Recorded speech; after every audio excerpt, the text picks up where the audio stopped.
The Tape Never Lies Network. The tape never lies. Tape never lies. Starts now. Never lies. The tape never lies. Draft Dr. Phil and the smartest man. Keeping it 100. Keep it 100. So chase greatness and start understanding that he's gonna make everybody better. Tape never lies. I don't want to see your tape breakdowns if you cannot show me things that are negative about a guy that's on your current team. Hashtag chase greatness. Hashtag take that. Keep it 100. Because I'll make this one more time clear. Caden Whitlow, cut it. Keeping it He 100. is the best quarterback I have ever scouted on tape. The Chicago Bears select.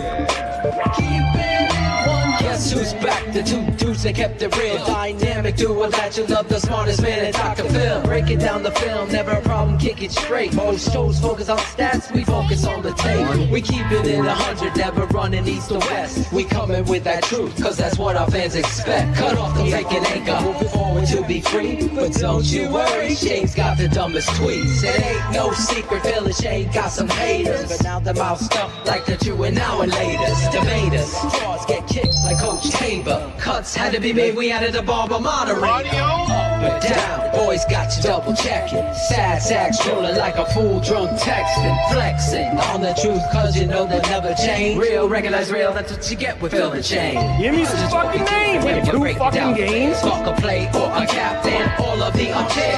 The tape never lies, the truth you see. We laugh, we lie, so there's no babies like Maybelline. Straight to the truth with acumen and facts. We got a stat nerd, but he's not just giving nerd stats. Car crash, big impact like trip sack. Every Wednesday night you got the smartest damn Phil back. Now we know you're smiling like a fat kid with fun dip. We're back better than ever and we keeping it 100. Keep it 100. Draft Dr. Phil and the smartest Keeping it man. 100. Keeping it 100.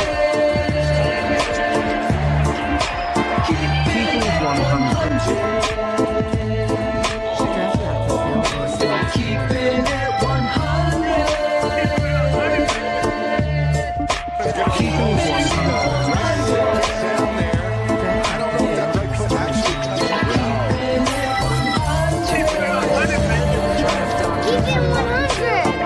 Keeping it 100. Yeah, exactly.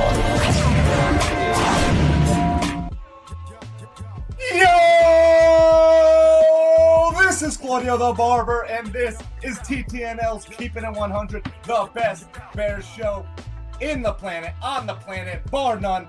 Listen, ice isn't just in the streets of Chicago, it's in the veins of Caleb Williams. So let's fucking go. I'm here, the crew's here. Let's get it started. Let's bring on the boys, Shane. Yo, The smartest man, Marcel. What is up? And we got Cherie. Listen. Everyone's back. Claudio the Barber is back. That I'm on a retirement. surprised me. it's why we were so late, because he's like, guys, I'm nervous. I got to get this figured. The mic, the headphones weren't working, but it's all right. We made it work. Technical We're doing it. difficulties. He's Fucking back. the one show Corn Planner's not on time for. Oh my god, I know, dude. You guys told me you're like Your "Scott, number you one asked me." fan. I'm like, I appreciate the fans, everybody asking about me, so I'm here. Super chat right out the gate, 420. Oh, Claudio, shit, 420. Boom.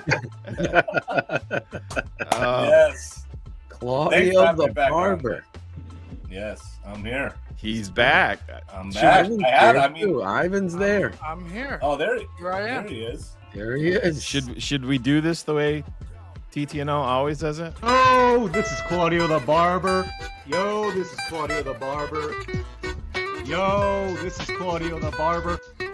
Yo, this is Claudio the Barber. Yo, this is Claudio the Barber. Yo, this is Claudio the Barber. Oh, this is Claudio the Barber. This is Claudio the Barber, and this is Chi City Sports Keeping It 100. Listen, it's Jesper Horsted's world, and we're just all living in it. Oh, this is Claudio the Barber, and this is Chi City Sports Keeping It 100. I see you, Sherry. I see you. is Michael the fucking killer right here. All right. Never mind. Take him off. I can't even understand him because of the mask. It's done. Take it off. So man, I fucked up, but for sure. Okay. Oh man, There he is. I wish you guys called me the week before. I would have came on as Mike Myers. You know. Yeah, I know. We That's forgot. what Shane said. It's all good. Everybody's jumping on the Jasper Horstead mention. Yeah, we missed. I know He did Cars good. missed That- the most. That was Cars guy. Oh Absolutely. my God, it's so good to have him back. I think where Yeah. have you been? Man, what Just been everyone busy, wants. bro. Busy Yeah. working, family. You know how it is. You know, it's Mhm. it's tough in these streets. You know. Oh yeah. Fucking- Cherie was taking her top off, so our subscriptions did go up because she was doing the yo. So I mean, yeah. I got a B cup. I mean, I could. I love them. Oh, Do I have enough stuff in the background here? I don't know if you Yeah. can see it. Oh, is that a a lot of shot? people missed. Oh, Is that a shot at our Oh. girl? They paid me to do it. Yeah. You don't want the smoke. I done already went off on field of shame. You don't want the smoke. I know you just. Shit in your hat and get the hell off the field. Tell him straight. Oh shit! Cherie It's was good to great. have the gang back. It is, Oh, yeah. man. This is. Yeah, and listen, it's a good time to be a Bear fan right now, right? I mean, Yeah. I Oh, yeah. I tell all my customers like it's I don't know how to. I got feel. it up. I don't know how to feel every game now that like at the end of the game I actually have hope and belief that we're gonna fucking win. It used to be the opposite, where we're like, oh, we're gonna fuck this up. Now it's like we got a guy that makes plays and Ice in his veins. I loved how you pulled that all together, Oh, yeah, Claudia. that was awesome. I work. Yeah, all week I was thinking about how I was gonna. Ice in Chicago. I hope I didn't piss Ice anybody in off. It is a sensitive subject. Claude's got a book. Claude's got a book writing it down all the shit he wants to say. I get you just I practicing know. all the Like, lines. is this too politically incorrect? Fuck it. Whatever. It's funny. Move This on. is It's this funny, show. bro. It's this show. That's right. Keep- Iceman is. I like that under- nickname, the Iceman. Caleb Williams, the Iceman. Well, we got Really- listen. He's been showing it, but you know, if we make the playoffs, he's got to show it in the playoffs too. So I agree. you know, that's I when it agree. counts. Well, I agree with you, Claude. I don't know if I've ever felt like this, and I said it on After Dark with Greg Braggs.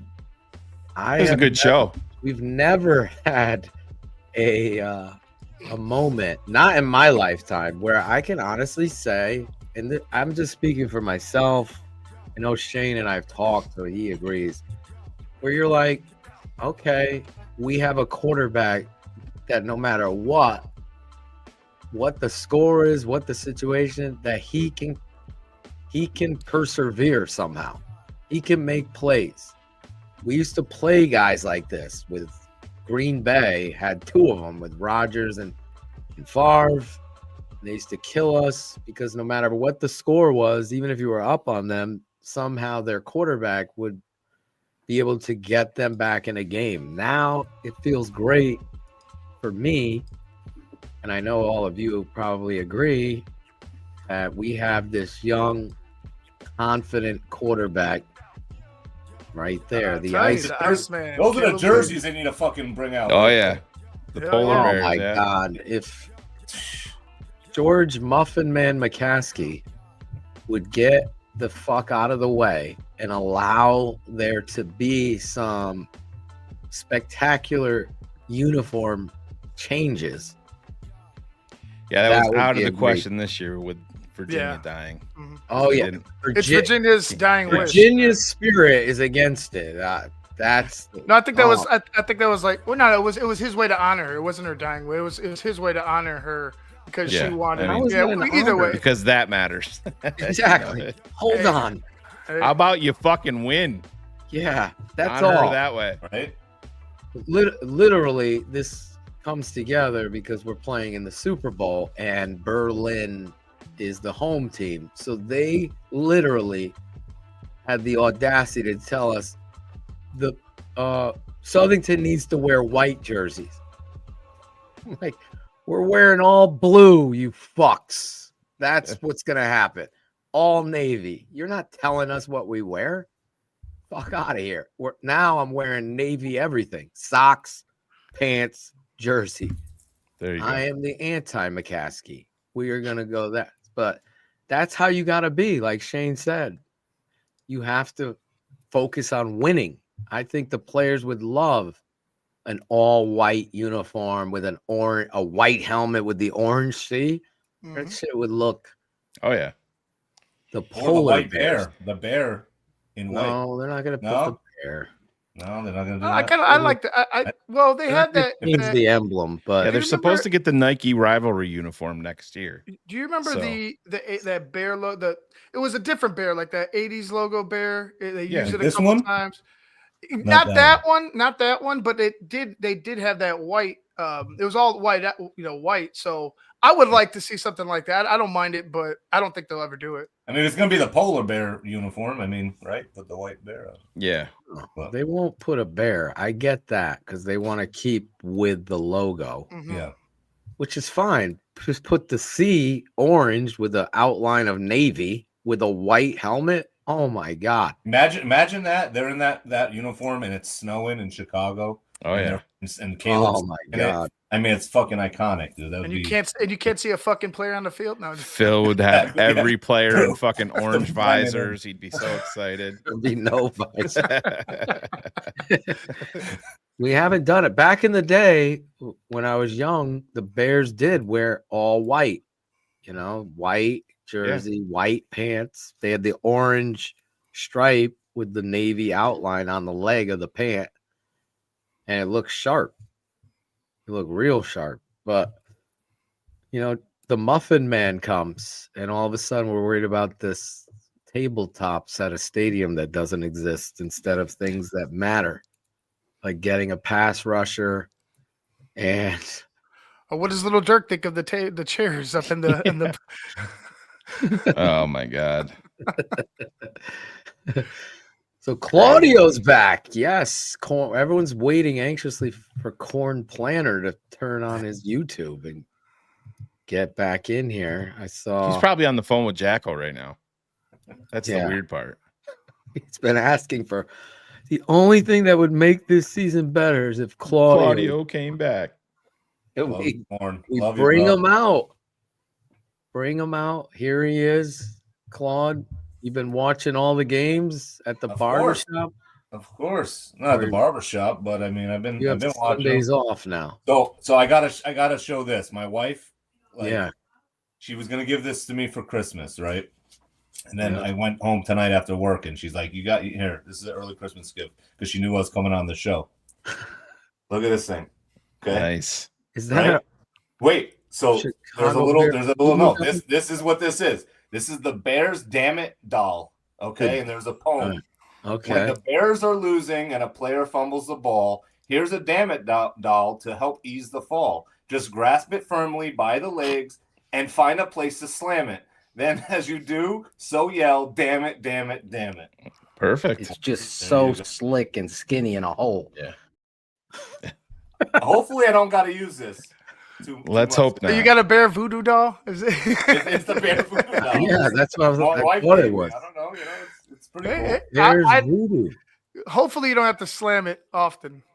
That's what I said. Hopefully, we don't have to slam it often. But we I have share that. We've been lucky with the fumbles. Now, hopefully, Claudio doesn't jinx.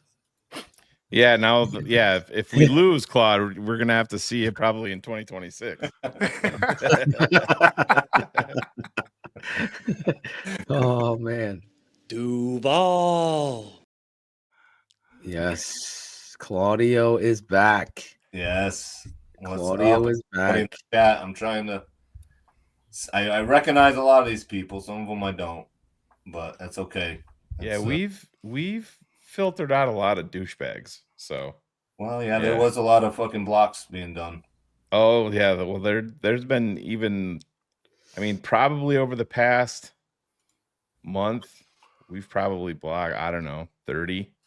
It just got so fucking toxic. Trolls? Yeah, just anti Caleb people that just wanted to look dumb now that disappear. Some dumb fuck named Ninos. Yeah.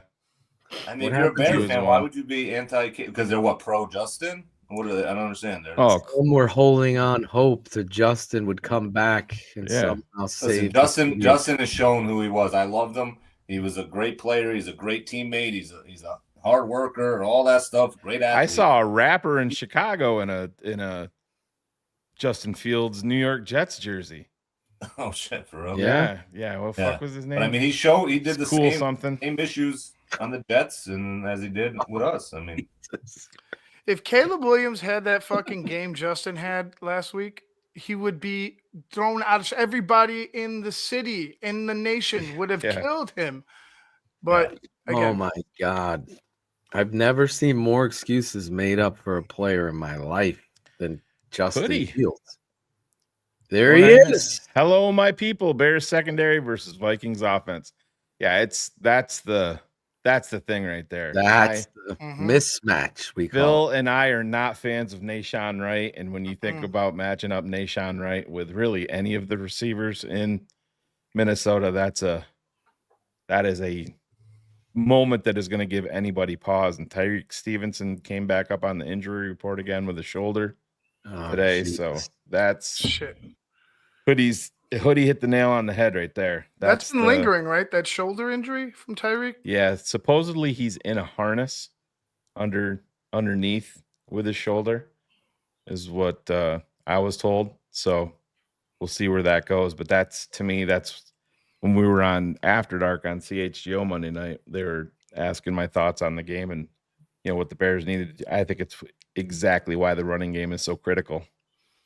Kevin O'Connell talked about it in Minnesota. I don't know if you guys heard that. No.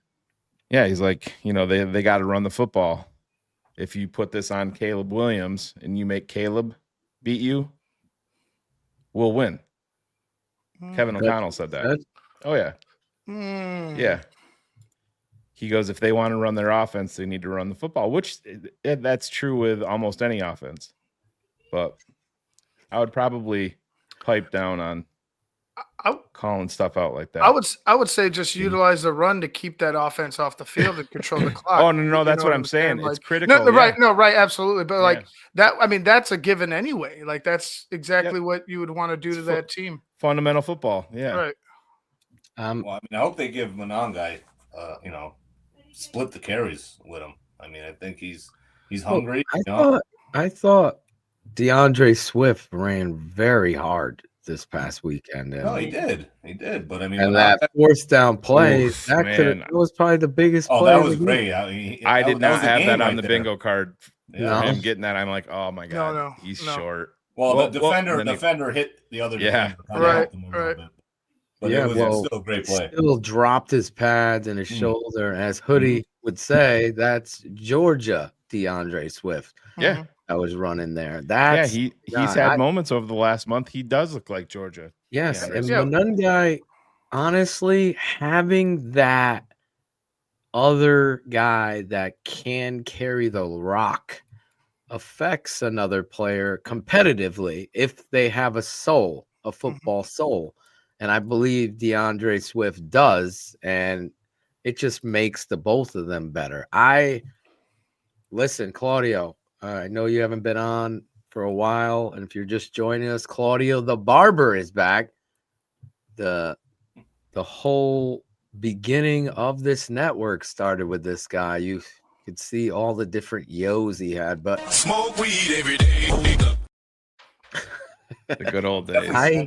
I was not a big fan of DeAndre Swift. In transparency, I just didn't see what I wanted to see. And what I wanted to see, he's doing now. So, well, I mean, I think on a 180 on what I've seen of him, and I love Monangai. Yeah, I really do think that. But Swift deserves the starting job. Well, I think Monangai's game that he blew up in maybe lit a fire under Swift's ass too. Oh yeah. Well, I just think his presence did. Yeah. I mean, him he's being probably like, oh, shit. seen how he does this in practice. Yeah. And Monangai isn't the perfect prospect either. He had a bad drop in that game, along with several others on this football team that we will break down the tape tomorrow on Patreon. And I'll have that out for you guys, you patrons. And there's some ugly drops in this game. And when you watch it on tape, it's even worse than the television copy. But just going back to where I think Hoodie is asking the question, it's almost rhetorical because of the secondary. Now, I didn't know about the Stevenson injury.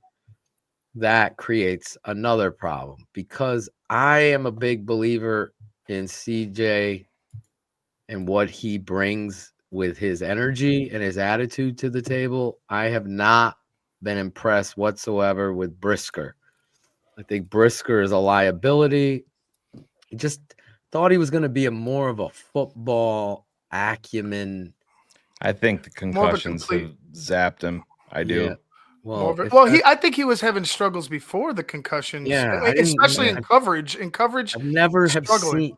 Yeah, I've never seen him, to Ivan's point, just be in the right place. He's always a step behind or missed tackle. Against the Vikings, that becomes even more a precedence for him to be in the right place because of Nashawn Wright. And now who's your other corner now? If Stevenson's out, is it who's McLeod? Who's coming? Yeah, Stevenson was limited today, so okay. I think he's not out. He wasn't out, but it's just something that you have to be cognizant of.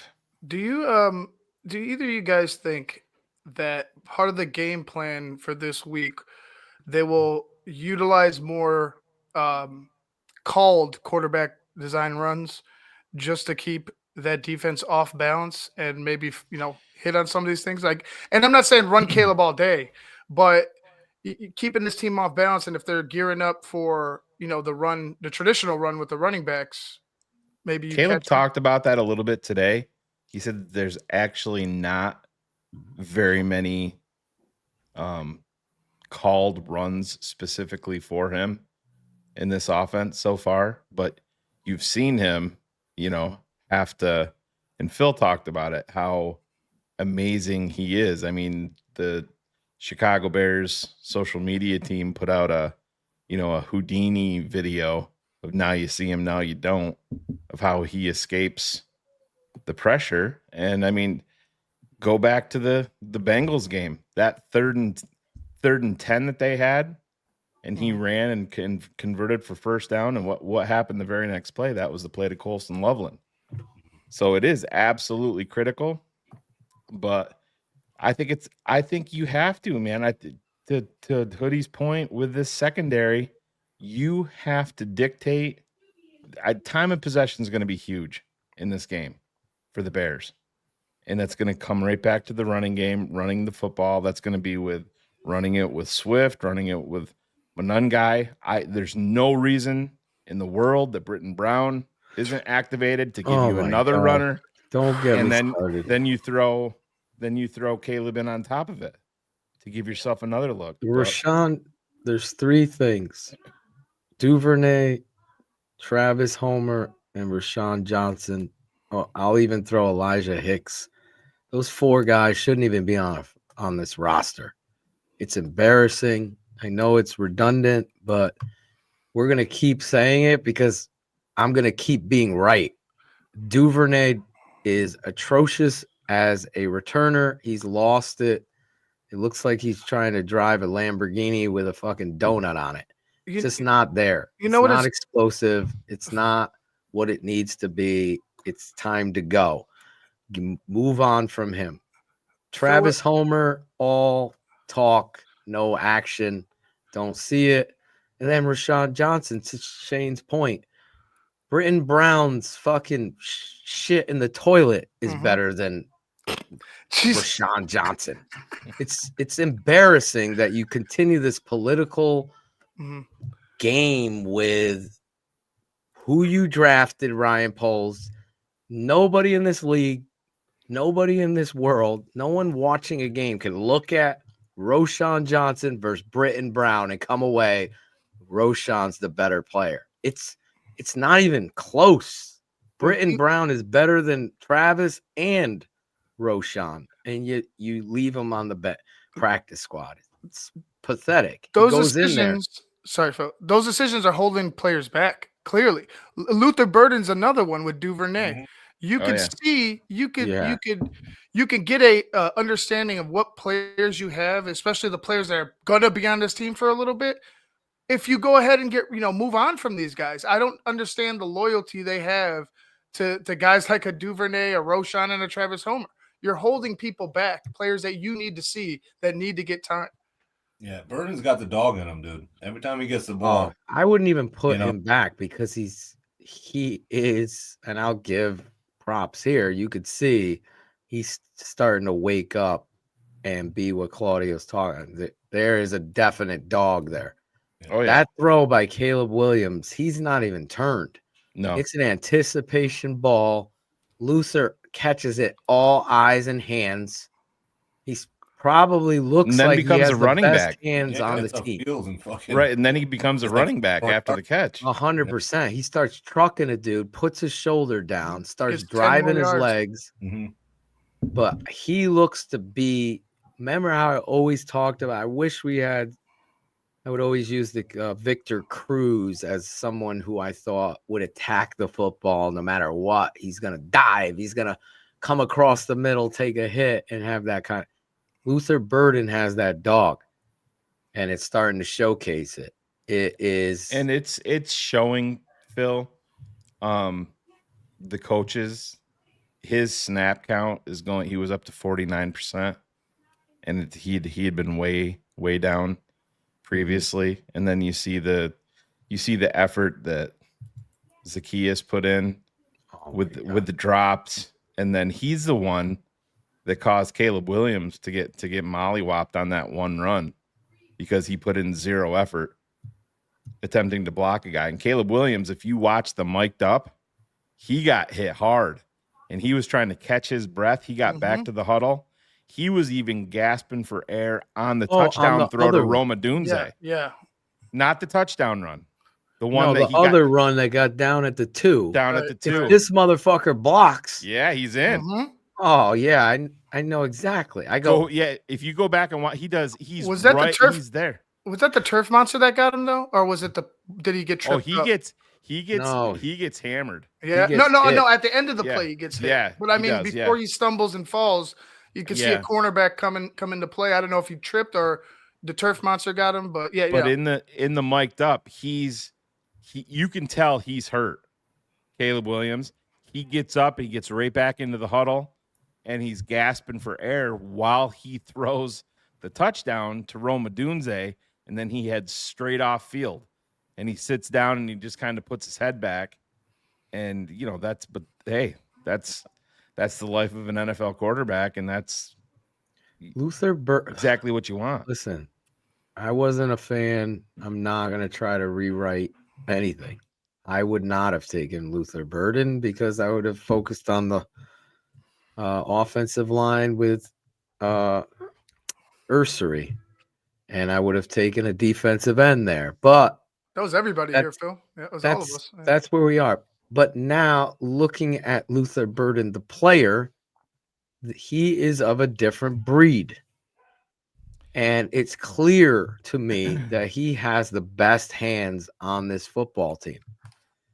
And it's really becoming very evident how easily and confident he plays this game. And that's what you're looking for. And I know Shane talked about it, that play action. And we were talking about how important it was to clean up what I believe Caleb was outstanding in college at Oklahoma and at USC with action game, ball handling skills, with getting the ball in the mesh point, pulling it out, being able to fool these linebackers and get that advantage.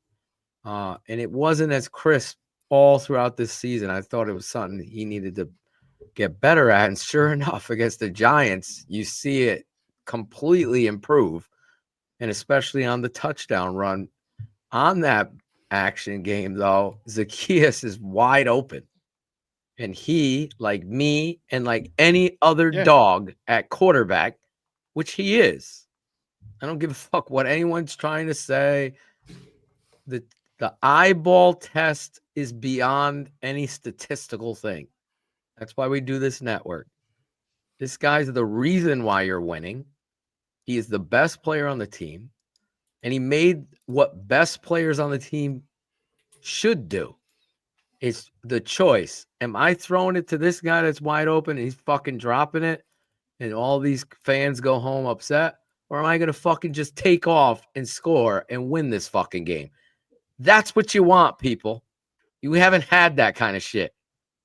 Justin Fields, no. Can't do. He can run. He can't throw. This guy could do it all. And I want to go back to what Shane said. I'm sorry, a mini rant here. I think Chicago Bears fans are the most ignorant, spoiled little bitches sometimes. They don't see the forest before the trees. They just can't understand. Do you know how magical your quarterback is when it comes to escaping the pocket?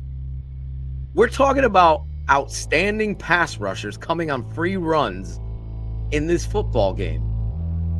I'm talking about very good pass rushers. These aren't just average guys.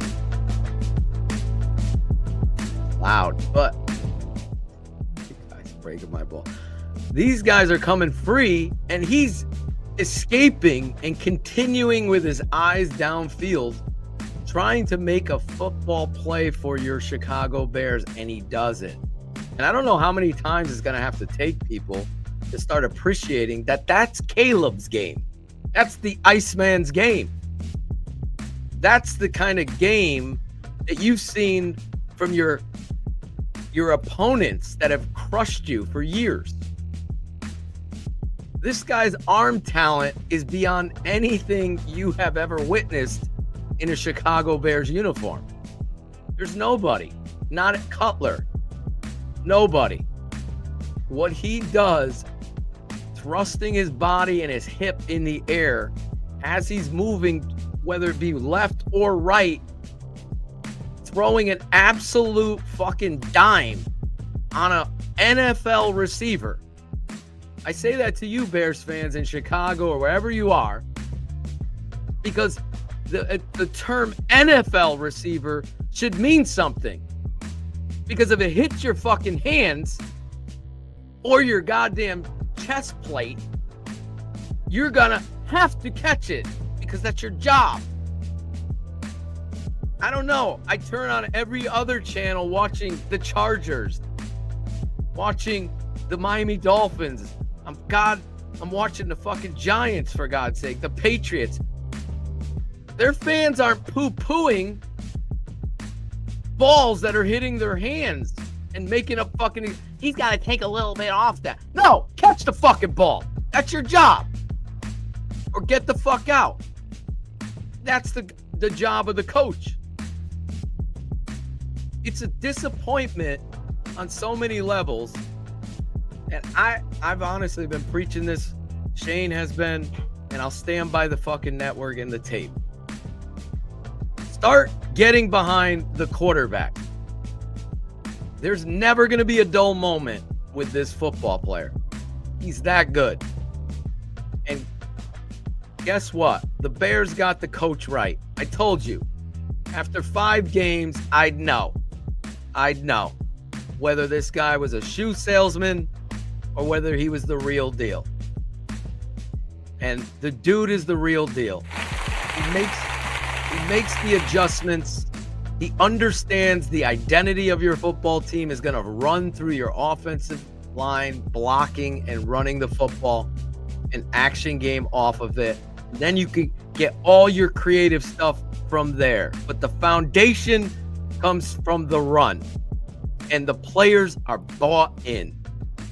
That's all you need to know.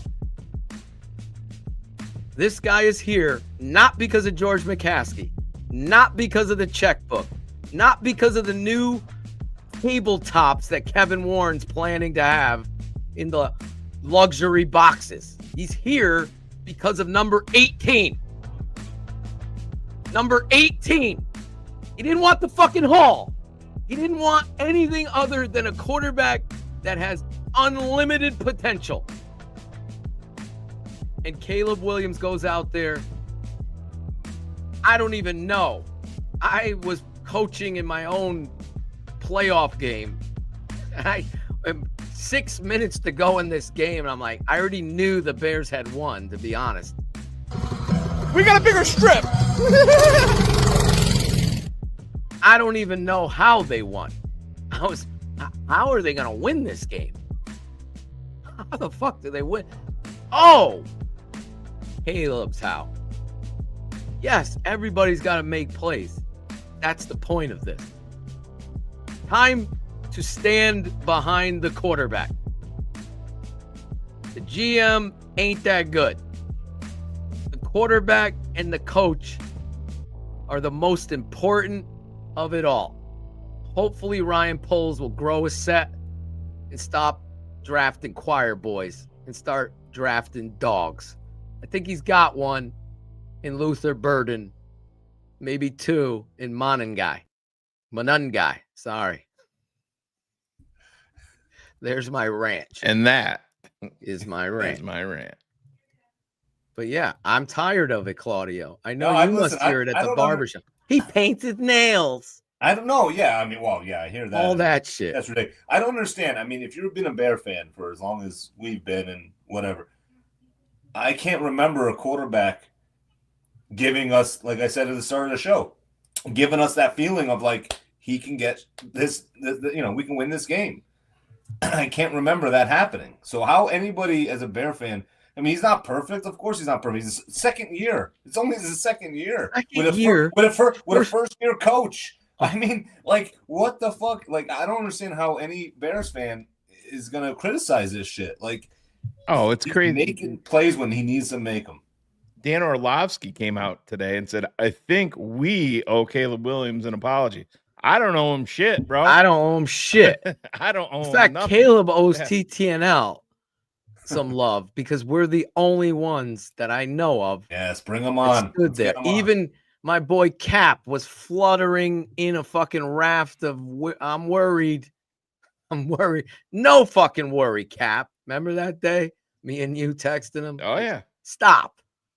Wait till the fucking tape comes out and everyone flip-flops. But Phil, in no world, and I know we gave Carm a bunch of shit about this, and you and I and Rank all got on him the other night, but he wasn't alone.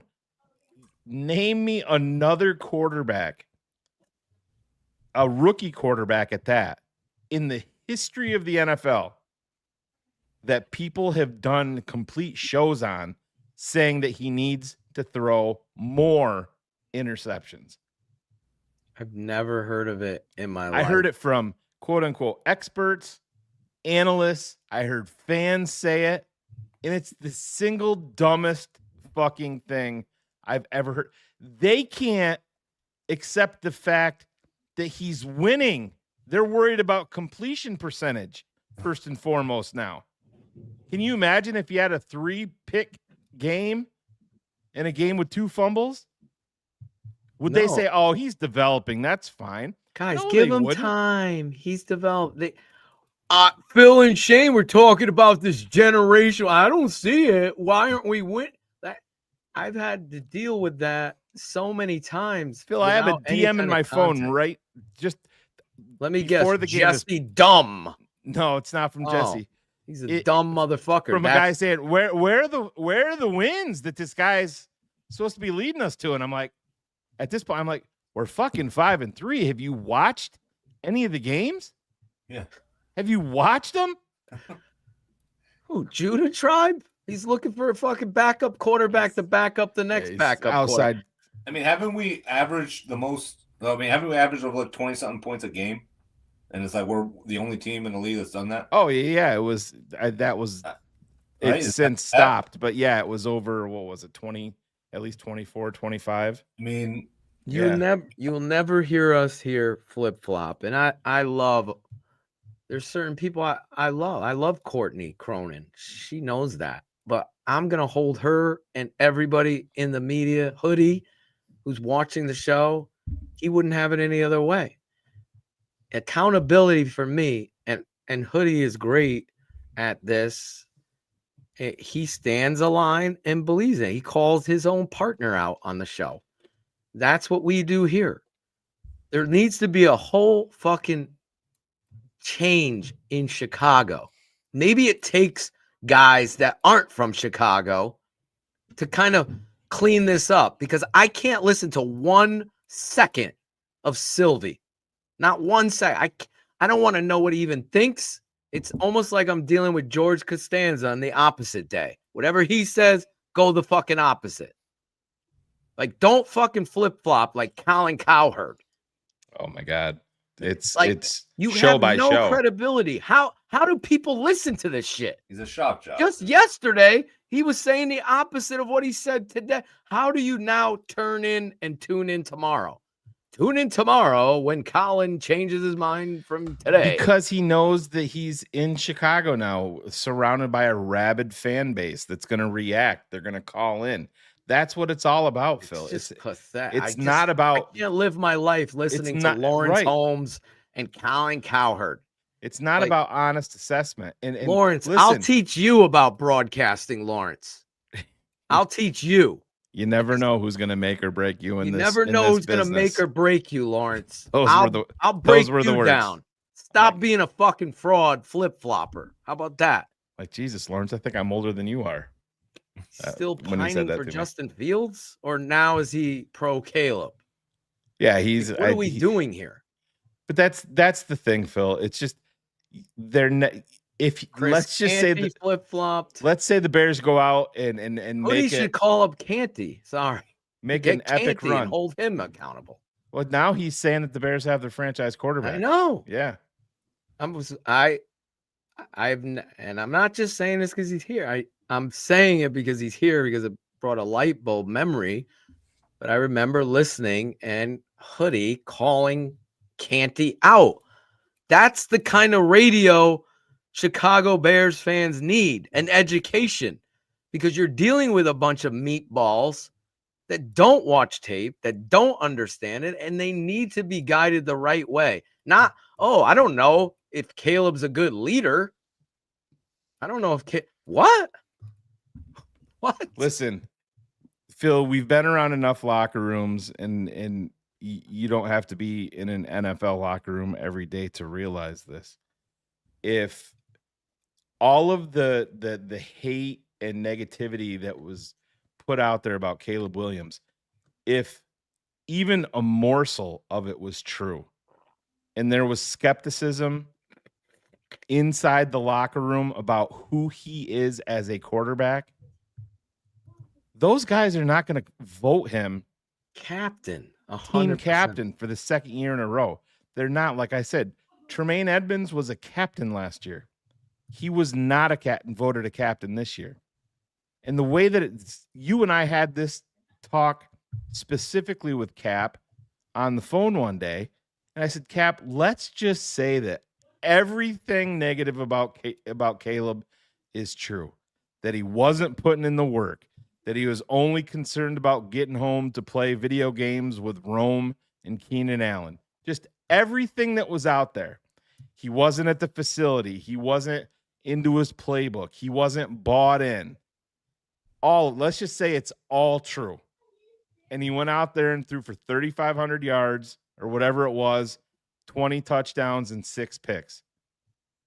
As an NFL quarterback, that is impossible to do. And if you 100%. did it and you weren't working, then you are the single most talented motherfucker to ever lace them up. Ever. If you're doing that.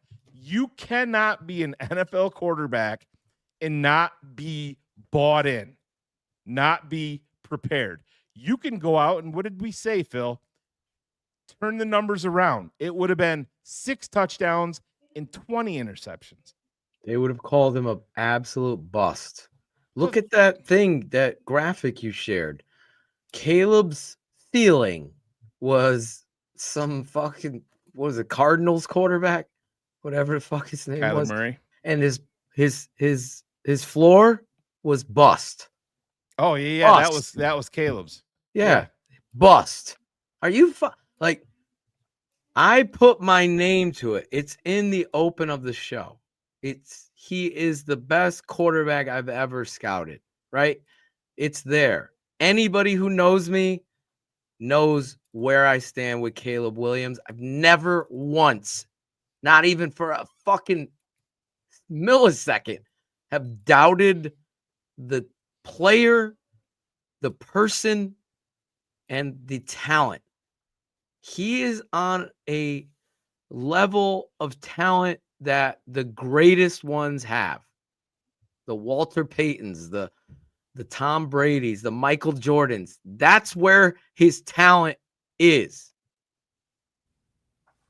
And he, unlike Patrick Mahomes in college, showed a level of ball handling skill and understanding that I hadn't seen. Like where we assess, and Mahomes was my number 2 quarterback to Deshaun Watson that year. And I was with Shane, like, this guy's going to be a boom for the NFL with that kind of ability. And I was right there. Right. So I said with Mahomes, I said he's either going to explode or be he's out going of to the put league. up PlayStation football numbers, or he is going to be out of the league in 4 years. And all I look at, though, with Caleb is hate and vomit like hate. And Phil, you have Bears fans that were blaming the drops on the fucking velocity That's of the why I'm passes saying, that he was throwing. That's why in my rant, I'm saying last time I checked, this is NFL. This isn't the local high school where some dad sitting by the fucking fence saying, take a little off of that, Sammy, so my son could catch it. If only he took a little off of that, John. I mean, this is the NFL. Catch the fucking ball. It's right in your hands. Every game, almost every game this year, he makes throws where I'm like, holy fucking shit. I mean, last game, he does this almost every game where he rolls out to the right, goes to the sideline, and fucking throws a dart. And I forget who it was. He dropped it. It was right in his hands in the end zone. Last week it was Zacchaeus. Right in his fucking hands. Yeah. But he does it almost every game. Like, that's a ridiculous fucking throw that he's doing every fucking game. So, if people can't see that talent, I don't understand what they're looking at. We're going to get Hoodie on 100%. We're going to get a lot of people on. Tonight, we finally got Claudio on. He's back. Family member. He's back. One night only. One night. No, you could have come back a little bit more. No, he's logged in now. You're always welcome to come on, Claudio. Yeah. It's great to have you back. He's catching the fever again, Shane. Yeah, if we don't beat Minnesota, he can go fuck himself. But if we win, you gotta come back. The voodoo doll. Every last second win. Oh, come on. How's that? Yeah. There you go. I even got to rant. I didn't even get to rant the other day. And then Greg throws me on the show, and I'm like, oh, man, how am I going to rant without cussing? Because I was so excited that, and now it encompasses another thing. And I was talking to my dad about it because my dad's like, what are the fans saying now? That are they finally coming around to how right we were in our analysis of this kid? In our belief? I go, last week, no, and probably this week, yeah. And now all these guys are coming out, the Dan Orlovsky's now. Oh, yeah. I'm sure Chase Daniel will have a fucking chocolate wedgie in some way for Caleb. He should have shut the fuck up, bro. Go do one of the other teams you've backed up for. Do their film. We don't need you, Chase. Go with Matt Nagy the fuck out of here. You're another guy. Mixed messaging. The only guy I really like is the JT O'Sullivan. I think he keeps it 100 and truthful. There's no bias there. He sees the whole picture like myself. I put myself first because I don't have any qualms telling you guys the truth when it comes to this football team like nobody else does. And then everybody catches up to us And then it's like, that's what it is. But those fans, those loyal fans, like Phil and Shane said at first, sometimes we need that in our lives because you can see the course and the direction of wanting to create volatile narratives to create clicks. And that's just not going to happen here. I'm going to call it. I love Herb Howard. He's a great person. Friends with him. We haven't had him. We need to have him on the show again. Yeah. And talk about where I don't even know what he sees. I honestly, I don't know if you're begging to be right when you were completely wrong, but nobody could stand in front of me. Herb was, I think his course of action that he preferred was number one, keep Justin, trade down, accumulate assets to build around Justin. Beyond that, it was trade down, get somebody else while accumulating assets. Go that route. Well, versus you can't try to build a yacht out of a dinghy. That's unfortunate. There's your analogy. Well, everybody last year, it was you fucked up by not taking Jaden Daniels. And we didn't waver on that. Not 1 second did I waver. In fact, here it is. Chase has a video out today saying Caleb is Superman. Yeah. Chase, where are we standing? So we're gonna next week. Like, I don't have any time for that. The level with which our fans need complete truth and passion behind it. Everybody's gonna, as Claudio said, everyone's gonna have a bad game. It's gonna happen. But have you ever in your life? Everybody can have a bad game, Phil. Exactly. Justin Fields has had 4 games this year where he's thrown for less than 60 yards.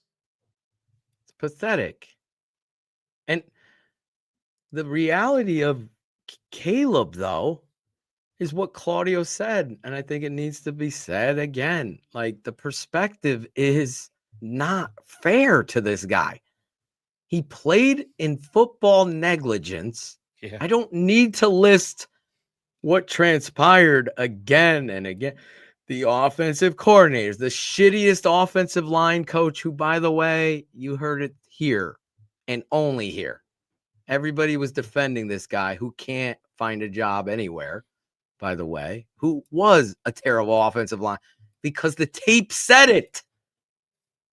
We said it, stood by it, didn't care. I even told Cap, I don't give a fuck what anyone's telling you. I'm telling you that he's awful. I don't care. Those guys have blind loyalty. What are they going to fucking tell you? I'm telling you what I see is not being taught well. My father, my guru, said, how are they fucking teaching outside zone and they don't fuck? It's terrible, right? And that what happens? You get a real offensive line coach in here, a real head coach who has accountability and a standard, and he's building a fucking culture that. Phil, look at just stay right there just for a second, because we called out Jonah Jackson early in the season. 100%. We were to the point where Darnell Wright would have, moments of where he looked like a top 10 pick. It wasn't consistent. I mean, as of right now, Dahlman, right. He's got moments of where he's all right. He's not the issue that we had there before. And the same with Benedette. But, it goes back to what we've tried to tell all of you guys when we started TTNL and even back when we were at the other network, is competition is important. You can never say, oh, we're not going to take this player because we have somebody in their spot. If they're the better player, you bring them on.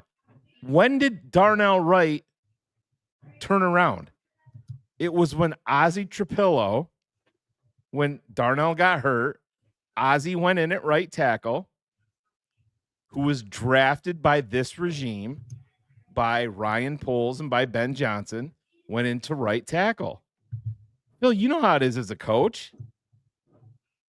That shit works. Competition breeds success. I've always said, and it's not a shot. See, I can take shots at everybody because it's just the truth. It's not a shot. That's what I feel like me and Shane get painted as such. I'm just calling out what someone said and are wrong about. My Cars used to say, well, they're not going to do it. They can't do it. I go, you can do it if you're a real head coach. You can bench a starter. Like if Montez Sweat isn't playing up to the standard that Dennis Allen and you, Ben Johnson, as the head coach want, then you need to, not can't. Who says can't? A pussy says can't.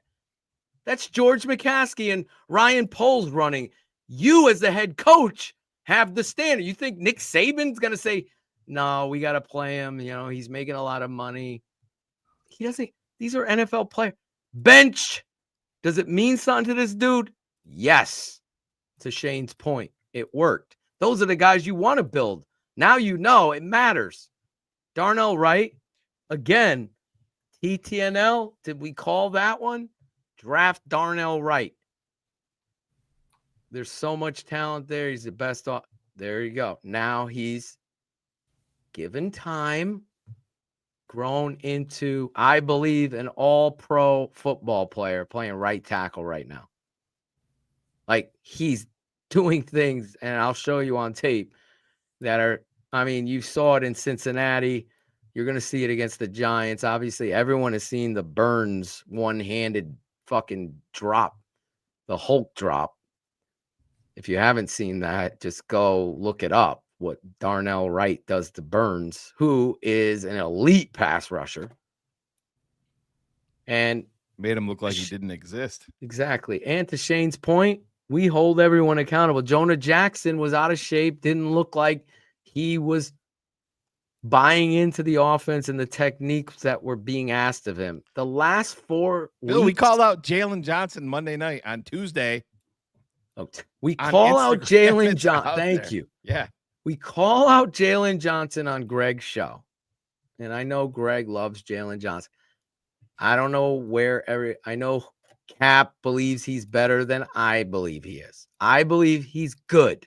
We said he's top 10. He's not top 3, and people get upset about that. It's craziness. I believe he's good football player that you can move on from. Because I don't think he is a team guy. And when you got a young coach and you're building something, like the same fear people had with CJ Garner Johnson. Like, is anybody worried about him? Because he's completely bought into what this football coach is preaching and expecting. That's the guy. So Jalen, for me, I have pause because I haven't. And I think I'm very fucking warranted in my criticism because Shane's nugget, he's not even at the fucking players picture, the team picture. Like, how the fuck do you not show up to the team picture? There's no showcase that he's a part of this football team. Whether you want to get all in your panties now, some of these fucking guys are acting like what I'm saying about Jalen Johnson is absurd. No, it isn't. Where is Jalen Johnson? No one has seen him in weeks until we criticized him on Monday. The next day, he shows up on the scene working out. Well, and you know, not that it was just that, but also, and he didn't end up showing up here to work out and visit because he ended up signing with the Pittsburgh Steelers. But Asante Samuel Jr. was supposed to be in Chicago on Tuesday for a visit. And that same day, Jalen and his guy that he's rehabbing with put out things on social media. And that's not just a coincidence, guys. when a team is out there trying to bring in reinforcements at your position, and oh, by the way, and I know that they're not playing this year, the Chicago Bears are very high on Terrell Smith. The Chicago Bears are very high on Zay Frazier. Terrell Smith is injured. Zay Frazier's dealing with the stuff that he's dealing with and will be back next year. And at some point, if you want to get this defense where it needs to be, you're going to have to trim some of the payroll. And I happen to think it's going to be at that position. And I don't see them giving Jalen Johnson new money that he's that was the already thing come out and said publicly when ahead. Sauce Gardner and Derek Stingley got their new money. He went on the score the very next day. Shows up on the score, but not for the team picture, Greg. The Bears are going to have to come to the table, come back to the table about and make it right. What? Your 2 games you play a year? What? I don't get it, guys. I honestly don't. I will debate anybody on this. Yeah, and this is important. I'm glad Logan brought this up. CJ Gardner-Johnson can play safety and should be playing safety all day when Gordon comes back. He should be playing now. I know you want him at that nickel right now, and he's had some. He'd be a better linebacker than Sanborn on top of it, Logan. I would have no problem with. I think Byard needs to get a contract extension. I think he is completely bought in, and is the kind of leader that this football team completely needs, and the kind of leader that Coach Ben Johnson needs. There's a moment in the post-game celebration where Kevin Byard comes up to Caleb Williams, and there's an embrace of brotherhood that if you've never played or never been in a locker room, you wouldn't recognize it. But I'm telling you, there's a gratefulness from Byard to Caleb as Byard is watching this young kid become the franchise quarterback that everybody believes. And listen, Byard, yes. Brisker, no. Johnson, Rashawn, no. Travis Homer, no. Duvernay, as Hoodie texted me, Duvernay ain't no fucking Gentry or what was the kid we traded for from the Packers? Hold on. Glenn Milburn? Glenn Milburn. He ain't no Glenn Milburn or Pinky Gentry. No, he's awful. It's pathetic to watch Ryan Poles or Coach Hightower. He needs to go as well. He's awful as well as his job. You want to win, you got to cover all of your bases. Duvernay, Claudio runs faster than Duvernay right now. He looks out of shape and slow. Claudio the soccer player or Claudio the barber? Well, if we can just get Mbappe back there. Mbappe, bro. Mbappe. Get him in the weight room, bro. Put some Get him in the weight body room. strength, dude. He's a running back. Get him just kick returning. That's all I want. Yeah, or kick returning. That speed. He's as fast as Tyreek Hill. I can honestly bet my mortgage payment that signing Mr. Britton Brown and putting him back there will increase your kick return yardage by 12 yards. I will bet my mortgage payment that he would be a giant upgrade to Duvernay. He's slow. I don't know what the deal is. It kind of feels like they are staying with Duvernay just because he's been consistent catching the ball. It's so pathetic. He slows down. He sees the contact coming and he slows down. He slows down like he's a fucking JV football player. Yeah. Remember Lee? You know what it reminds me of? And somebody brought this up in my DMs the other day. Remember when the Bears signed Leon Johnson? He was a Pro Bowl return man for the Jets. For the Jets. And then he got to Chicago. I think he popped a couple at one point, but it was just it's over. That's how I feel with Duvernay. He looks like he's running in quicksand. Well, on a show where you talk for 2.5 hours every problem is going to be discussed. So thank you, Nerves HD, for your production. On the list of 20 problems, Duvernay isn't high for me. Okay. But for me, special teams is field important. position's critical. Yeah. Very critical. So for me, it's the easiest problem to see, almost like Occam's razor. Fix the easy ones. Fix those. It's completely fixable. Well, that's been my number one. What is the kid from TCU? JP Richardson. Yeah. Put him up and let him return punts and kicks. I was gonna say that. Who's it that you would want back there?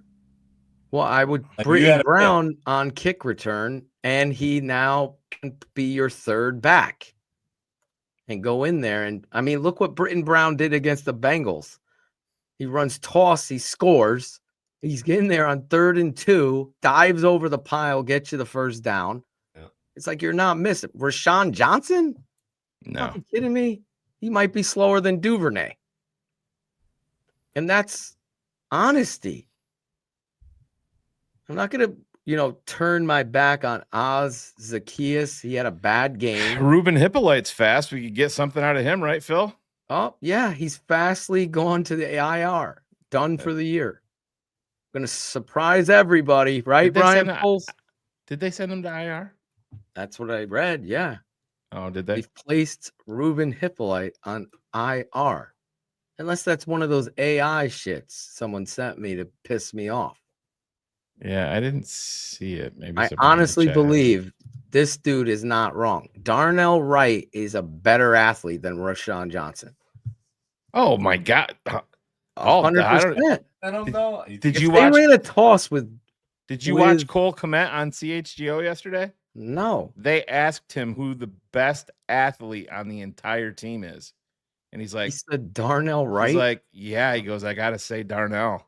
Wow. Well, he ain't getting a GM job very easily either. Yeah, Ruben was a full participant at practice today, so that was. Oh, so that totally was an AI. Well, he's healthy. He's healthy to be not active for the game Sunday in Minnesota. Oh God, it's still. Oh my drives God! me nuts. Why did you even draft this guy? You could have had the Sawyer from Ohio State, somebody in the defensive end room. Although, you know what, Shane? I got to give, and I've only really watched the TV copy on Austin Booker.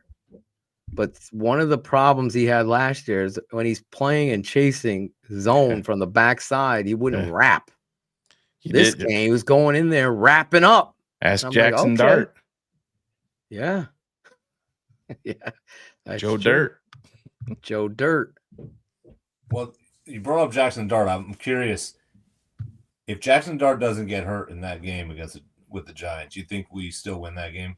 Because I will agree with hypothetical. I know it's hypothetical, but we cannot stop him, bro. I will agree with Greg Olson. I think that I think the Giants did the Bears a massive favor when you're on the goal line, and why you're kicking the field goal there when you can go up 14. I said to my son when we were watching it, and I'm like, that's the crack in the door that Caleb and the team needs right there. And then there was actually a penalty on Chicago, and they declined it because they kicked the field goal. And I'm like, man, you would have had the Bears backed up on their own goal line had you not converted. I'm going for it to go up 14 on the road. Especially when you're that shitty of a, your record. Yeah, you're 3-5 at the time. It's crazy. I don't get it. I do like what I saw though of Austin Booker. The hypothetical things, I can't really say. You know what they were doing though, the Giants? They honestly took Lane Kiffin's play package of quarterback isolation runs, whether it be power from gun, motion, kick out, let him run, C gap.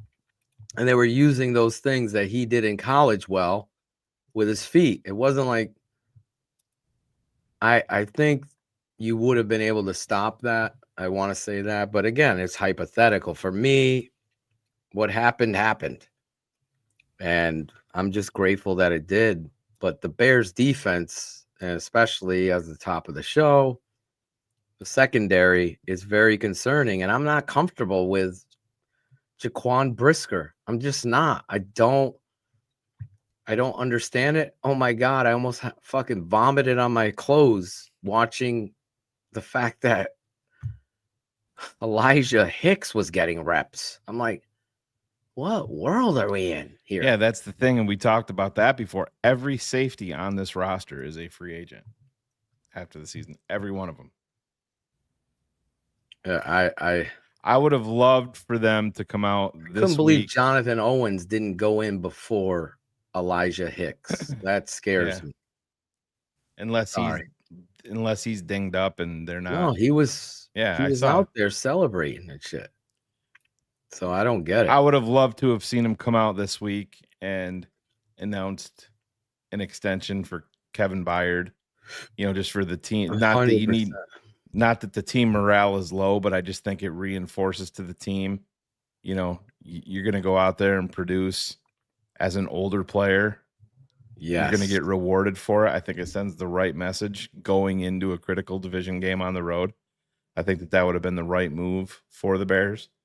I really do. Well, that's why you're the smartest man, and we have shitty polls. Yeah. As GM. Don't worry. We'll re-sign Cole Kmet to a $50 million deal. Well, that's the talk, is that he's going to get an extension. Kmet? For a low. They're going to extend him, but bring his number. Oh, my God. Bring his number way down. Yes. Oh, my God. What? So he can dive and fall? This pussy GM is pathetic. Yeah. Oh, my God. I could find you 6 Cole Kmets in the draft. 50 mil for this clown. I think they got guys on the roster. And Durham Smythe and Stevens and Jesus Christ. It's so hard with this GM. He's the only. It's like you're dating the perfect girl, but she smokes cigarettes. She's got to stop, or the relationship's over. That's Poles is the cigarettes for me. It's like, oh, everything's going in the right way, and then you have this moron buying the groceries. Hopefully, and then I can't put my trust in Ben because Ben is going to side with the offense. I need defensive ends. I just that is a fear, but I just gives me pause. I just don't know how, other than left tackle, I don't know how that you aren't going all in on defensive line in the offseason. I don't know how they didn't do it last year, and then they signed. Oh, I know. Phil, believe me. Dio, like, and you hit it out of the park. You hit it out of the park with the old. He is a guy they drafted or signed to put him in the interior. Then they draft the kid from Texas A&M and want to put him on the outside. It's like they can't just fucking draft defensive ends or sign them. Hey, he's done. Everybody knows. You've heard it. Ryan Poles has drafted 2 since he's been here. General manager, both in the 5th round. His first signing was a defensive tackle that was injured. Claudio, he drafted a punter. He drafted a punter higher than he's ever drafted a defensive end. Yeah, I was hoping before the trade deadline we were going to go after an edge rusher. That dude. They did. They got the kid from Cleveland. So, yeah, but I mean, like, did you hear about that with Adam Schefter that the Bears inquired on Myles Garrett before they? That was a true story. That's what somebody put out there, yeah, and then they said no. Sports Mockery wrote. Well, yeah, the dildo with ears, Eric Lambert, yeah, he put that out there. I don't have to worry about him blocking me because he blocked me like 10 years ago on Twitter, so perfectly fine with Claudio that. is But here, Keys guy. Claudio is here. You're not hallucinating. smoking some angry weed. He is here. Happy Claudio. Hell yeah, dude. I mean, Mrs. Shoyenka is in the chat. I see. I mean, listen, I think he's got some traits, but it is. He had a pressure. Yeah, he did. He had the one. He had a So, tackle. He played we'll 3 see. snaps on special teams. So maybe you can usher out one of the stiffs and play him there. Yeah, Jeremy. You got to come to this network to find out the truth. And this guy. He's drafted 2 punters. 2. By the way. 2. 2. He's drafted 2 punters and 2 defensive ends in his career. Let that sink in. And the highest was Torrey Taylor in round 4. Yeah, we've talked about it, I don't know, 40 times at this point. I think he's new. So, yeah, we've talked about it a lot. I also want to say to the fact a lot of people are asking about DJ Moore. Honestly, DJ Moore has turned a good corner for me because he's starting to put tape together that he actually is buying into what. And again, winning will do that. But I think DJ Moore, you and I said it. I could not believe what I saw from him last year because I felt like he was the consummate professional wide receiver, just great toughness, great hands. Yeah, and listen, at a certain point, I understand you're not gonna turn down the money the Bear, Ryan Poles and the Bears extended him, but at the same time, if you were, there was those rumblings that he was a Justin guy, and he came out before the draft, and he was worried about a rookie and loved Justin and all of that nonsense. And listen, I don't give a fuck. You signed the extension here, DJ. You put your name on that. Nobody forced you to do that. You signed it. And he's always been aloof is probably too hard of a word, but he's always been I think DJ is one of those guys that wants you to have a certain perception of him that may not be correct. And he enjoys that. Whereas behind the scenes, he's completely different. I could see it. Yeah. I know those type of guys. I mean, I want to see them get him the ball more, though. I mean, they had him. They running get the him ball in the as backfield. running back. Yeah, I hate him that. the ball. The dude is an athlete, and I don't know. It just seems like the last few weeks they really haven't been targeting him or using him much. Yeah, the game before, I thought they did, but I like DJ. I mean, not DJ. I thought when Swift was out, I thought that for sure they were going to use him. As running back. If you don't think you have a true number 1 wide receiver, then you have a massive failure with a top 10 pick in Rome Odunze. Rome's got to be better. Yeah, Rome's got to be better. I thought he handled the game. He did. Yeah, great, perfectly. Yeah, that was perfect. If you could have written a script, that's exactly how you do it. That's how me and you would have handled it, and that's how you handle it. That's why we have such loyal fans. If anybody didn't see it, his dad is making all these remarks, trade him, reliking fans, he sucks, all this other shit. Well, he doesn't want to be here, blah, blah, blah, blah. Whatever the fuck. Dad is complaining on social media is not a good thing. You saw that when you asked about that in the locker room? Yeah, that's what we're talking about. Oh, yeah. Thanks, Dad. Thanks, Dad. They were like, so right out the gate, they get you the ball and you were a big part. And he goes, yeah, thanks, Dad. And that's exactly how you handle that, because he knows, Dad, like, shut the fuck up. I don't think Rock and Rolla 2 is wrong. I would not be shocked in a couple of years if Burden's not your best wide receiver. I think Burden is going to be the determined nature type of competitor to be better than Odunze. Now, does Odunze tap into that competition? Because Odunze is the more talented. Listen, I'm not writing off Rome at all, but he's pissed me off this year he has with to the get drops. on the jugs. Yeah. I mean, saying that again, not to bring, I believe it was Courtney and PFF said 3 drops for Roman Dunze, and I'm like, I've seen 3 in a game. Don't be sexist, Shane. Yeah, that was fun. What the fuck? People are crazy. Don't do math based on PFF. I'm going to say it again.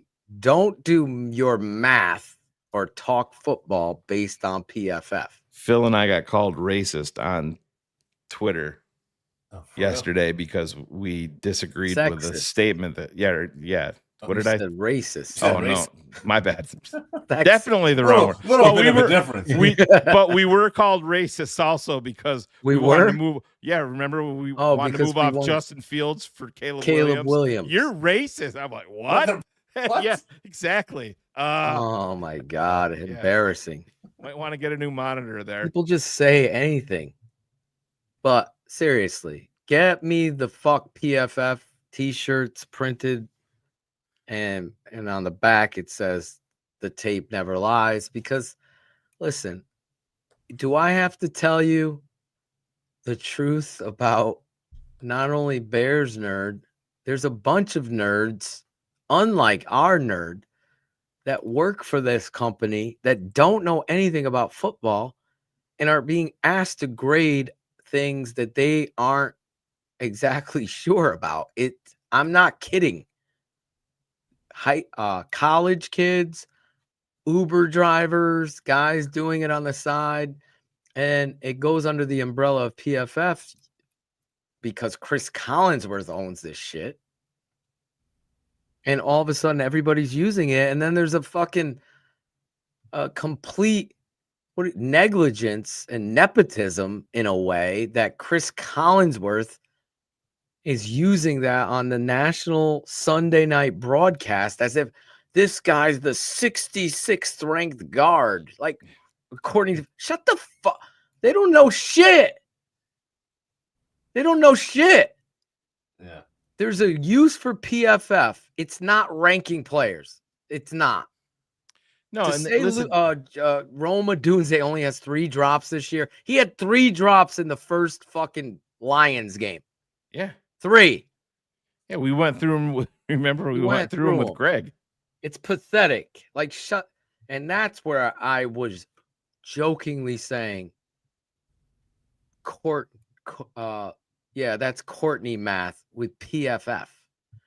And then, then a guy took that and said that saying I'm sexist because I said CHGO should fire us and said that Phil and I are sexist. I'm like, what are you? Oh my God.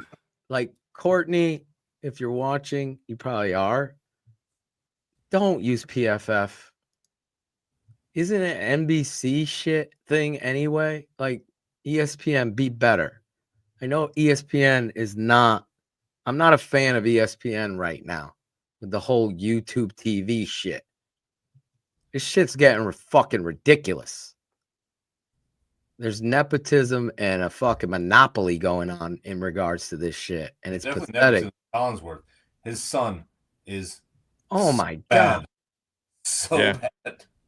He is. Like, what the fuck? He's got a job on NBC because his dad is. It's like PFF. It's all Collinsworth. I could barely watch Sunday Night Football because of that shit. AJ McCarron confirmed that PFF is trash this morning with Coach JB. And who else is trash? Also, I think that Coach JB is trash. Coach JB is trash. Yeah. Coach JB is one of the worst coaches and human beings I've ever witnessed. He's a fucking clown. He's not a standard for football. He's the opposite of that. We need guys like that out of the game. You're awful. I feel bad watching this clown ass go out there and talk the way he talks. Making thumbnails for his show, calling Caleb Williams gay. And calling Caleb Williams what? Caleb. Oh, yeah. Caleb. Made a thumbnail, stood by this shit. Like, this is who you are? You're a fucking clown. Yeah. You can't even get a job because you're a disgrace to the sport and how you treat players. Yeah. I'm fine with cussing, yelling. I'm not okay with belittling, demeaning, and bullying. That's what you are, Coach JB. You're a pathetic asshat. Fucking scumbag. Here. Let's see what's in your closet. I'm sure there's a lot of skeletons, bro. Fucking. When I saw that, I'm like, how is this guy not canceled? Putting that as a thumbnail. It's fucking pathetic. Jesus. Yeah, it is what it is, man. Listen. I have no qualm. Winning is call the people the straight up truth. Get anybody, he can come on the show and defend it. I'll tell it right to his face. We can debate that. Well, I think that's why people don't care for us. It's because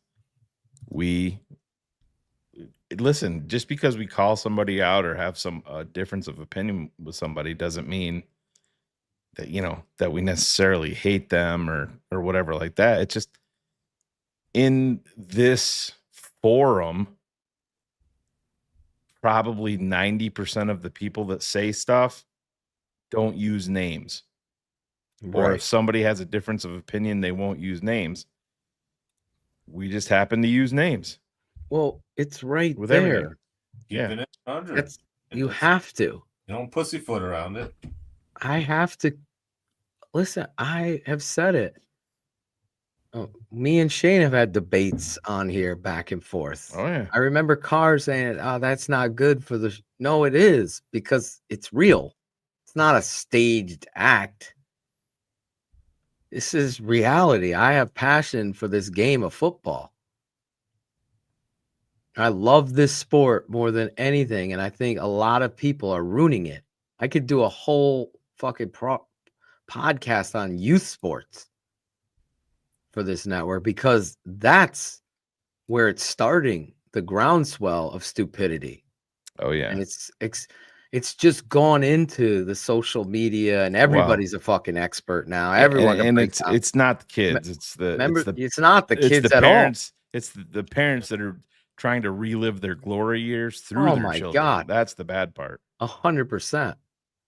Or like, I won't even get into it, but the reality is this game is so great. You can't even get real popcorn in Southington at a fucking football game, for Christ's sake. The popcorn Nazi.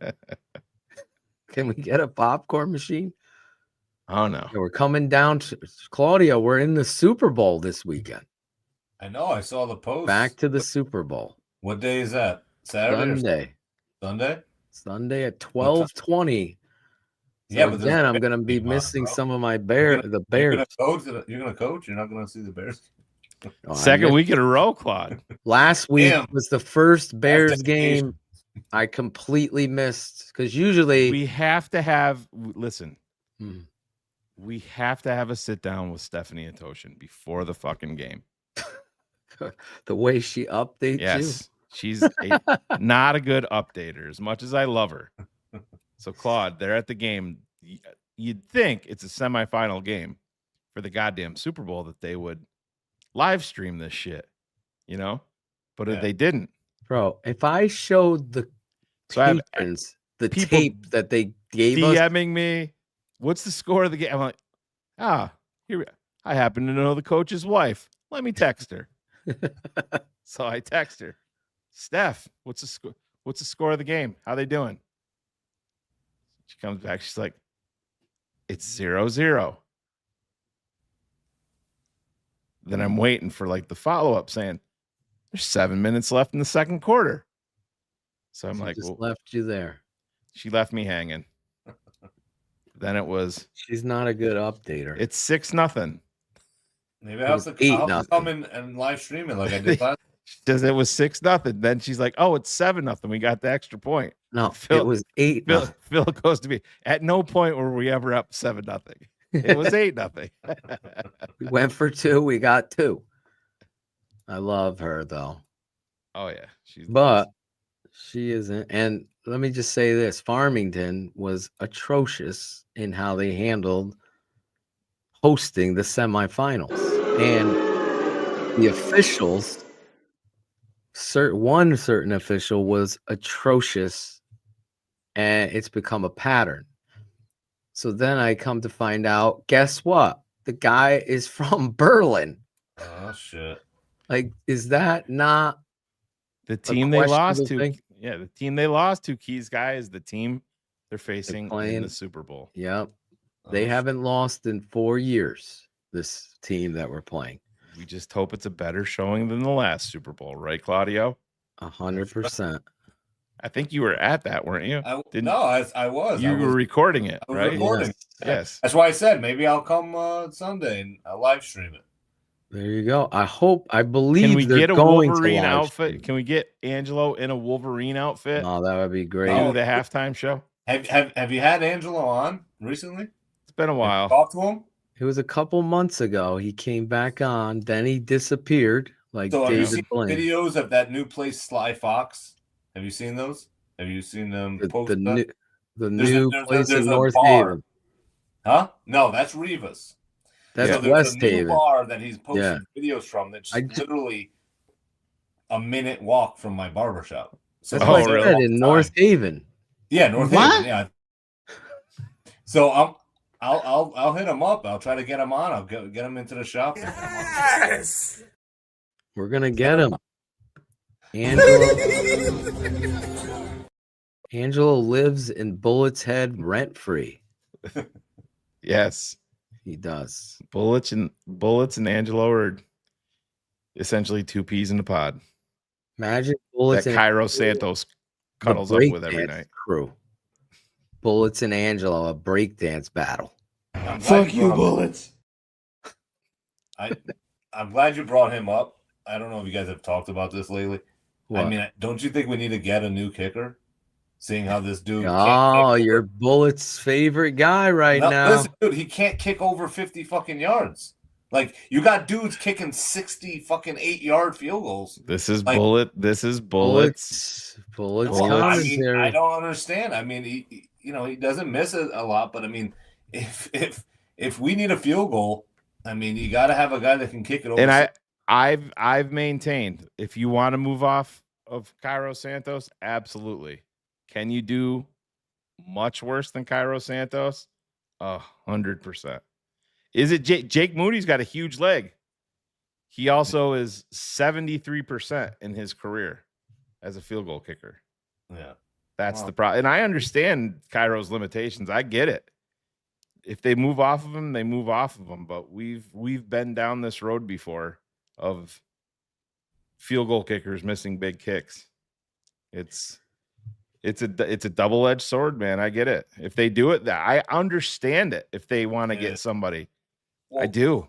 I heard, isn't there something that this year they're doing something new with the ball for the kickers? Have you heard about this? They just have it's the K ball, the K ball, yeah. Yeah, so I think it's allowing them to kick it farther. That's why you got maybe. Yeah, I guess the kicker in the Packers game didn't get the K ball or something. Is that the story?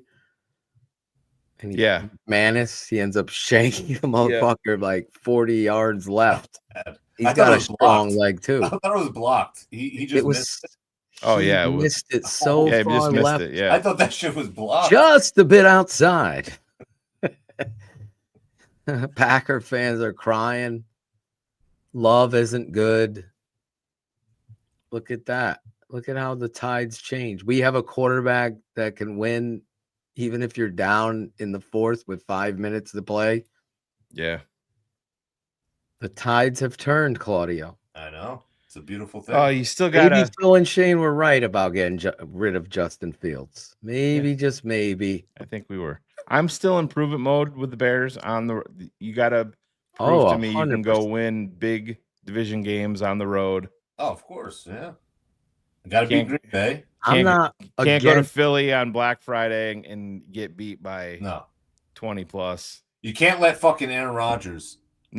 Fucking Chicago. Exactly. With the Steelers and fucking beat you. You can't. I mean, that is like, you need to fucking win that game. Thing, end that shit. I'm not worried about the offense. That's not a positive, Bullets. There's a lot of people in here that hated our quarterback too. I'm completely scared of the defense. They're so inconsistent. Oh, Phil, What do you like? I said, and I know I bring up Noah this team. Sewell. It's not working, babe. No, that's hopefully can't do it. Hopefully TJ's ready to go, or that's not good. He just he missed that can't tackle be. last game. That was fucking bad. Oh, that tackle was horrible. But the coverage, he just can't be in on third downs. You have to, if you're bringing him on first and second, you're keeping him out there on third down. He gets isolated. You lost the game, the first game, because you left him out there on third and he gets beat on a wheel route by fucking Jones. You can't do it. He's just not a 3-down guy. And that's what the Bears have, a bunch of these fucking guys. Yeah. That can't. I don't know. Maybe Amen is, but he's been out. I actually like the kid Carl Jones. I thought he had a good instincts and feel for the game. They put him down. He's now on the practice squad, right? Yeah, when they brought in Shoyanka, he was the guy that went down. I honestly would put Jaquan Brisker at weak side or backer in third down situations and put Garner Johnson at the safety and alleviate here. You got running back man to man. Take him. That's your job. You don't have football acumen to come off a hash and make a play. He's terrible. He's a liability, actually. But I think he would definitely get the job done and be able to run defense because he is strong at the point. Better than Noah Sewell if TJ Edwards is out. That would be my move if I was the defensive coordinator. Because Brisker scares the fuck out of me. Him and Nashawn Wright. I mean, Nashawn will back. It's 3rd and 4. Nashawn's at 12. Yeah. I'm like, and how the fuck does he let this dude knock the ball out of his hands in the end zone, Shane? Easy interception. Yeah. Yeah. So big. You got to corral that, turn your body, and fall down.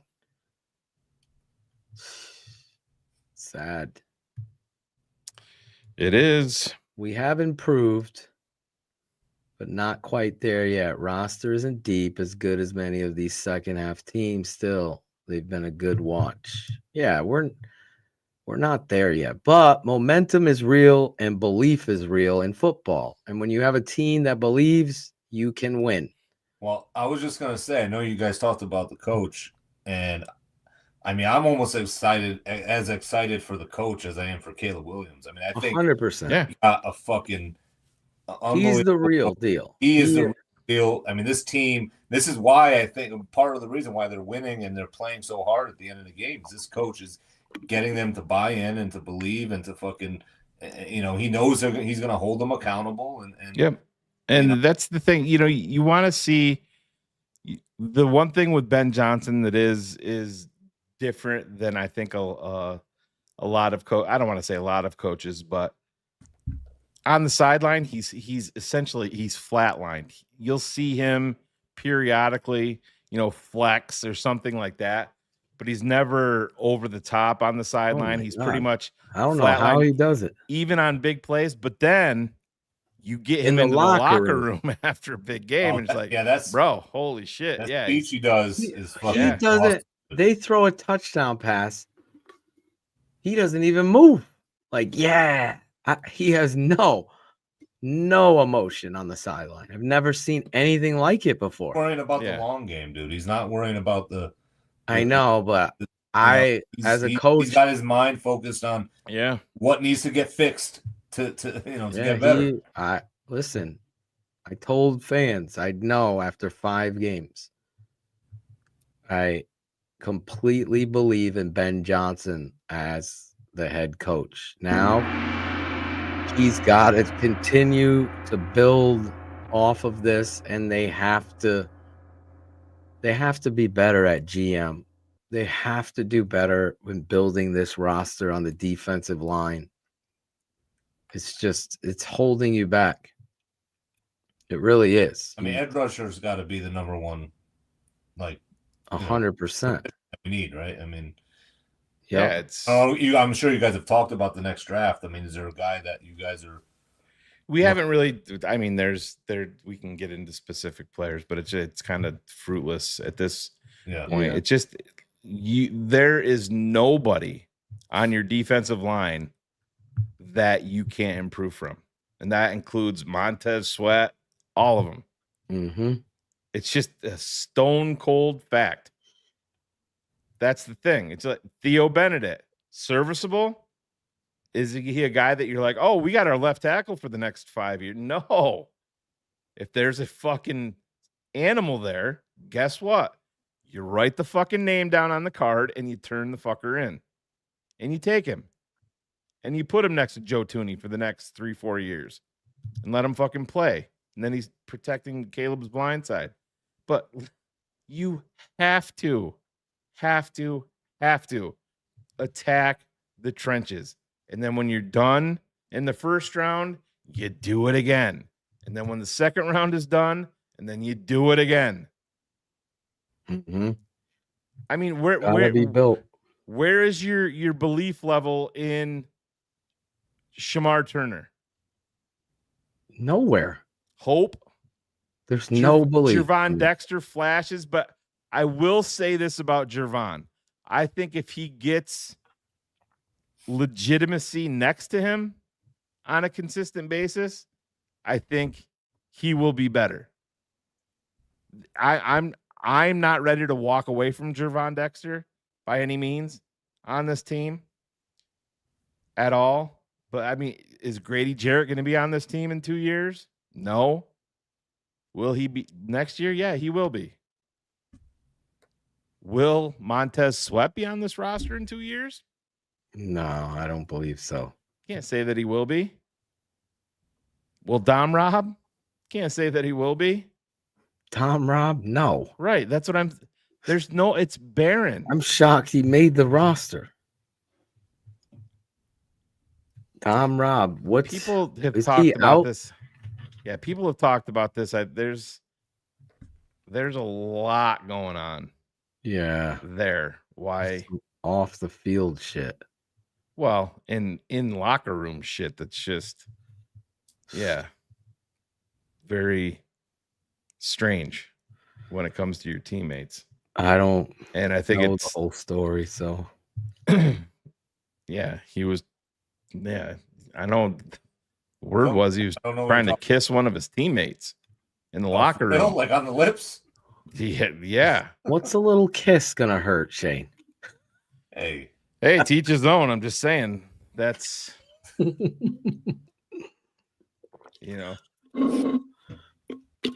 was hoping I'd get more of a whistle or a horn there. Where's the Vikings horn? Oh yeah, that's right. We get to listen to that this week, huh? Out of all the fans, I got it up. That would have been the perfect drop right there.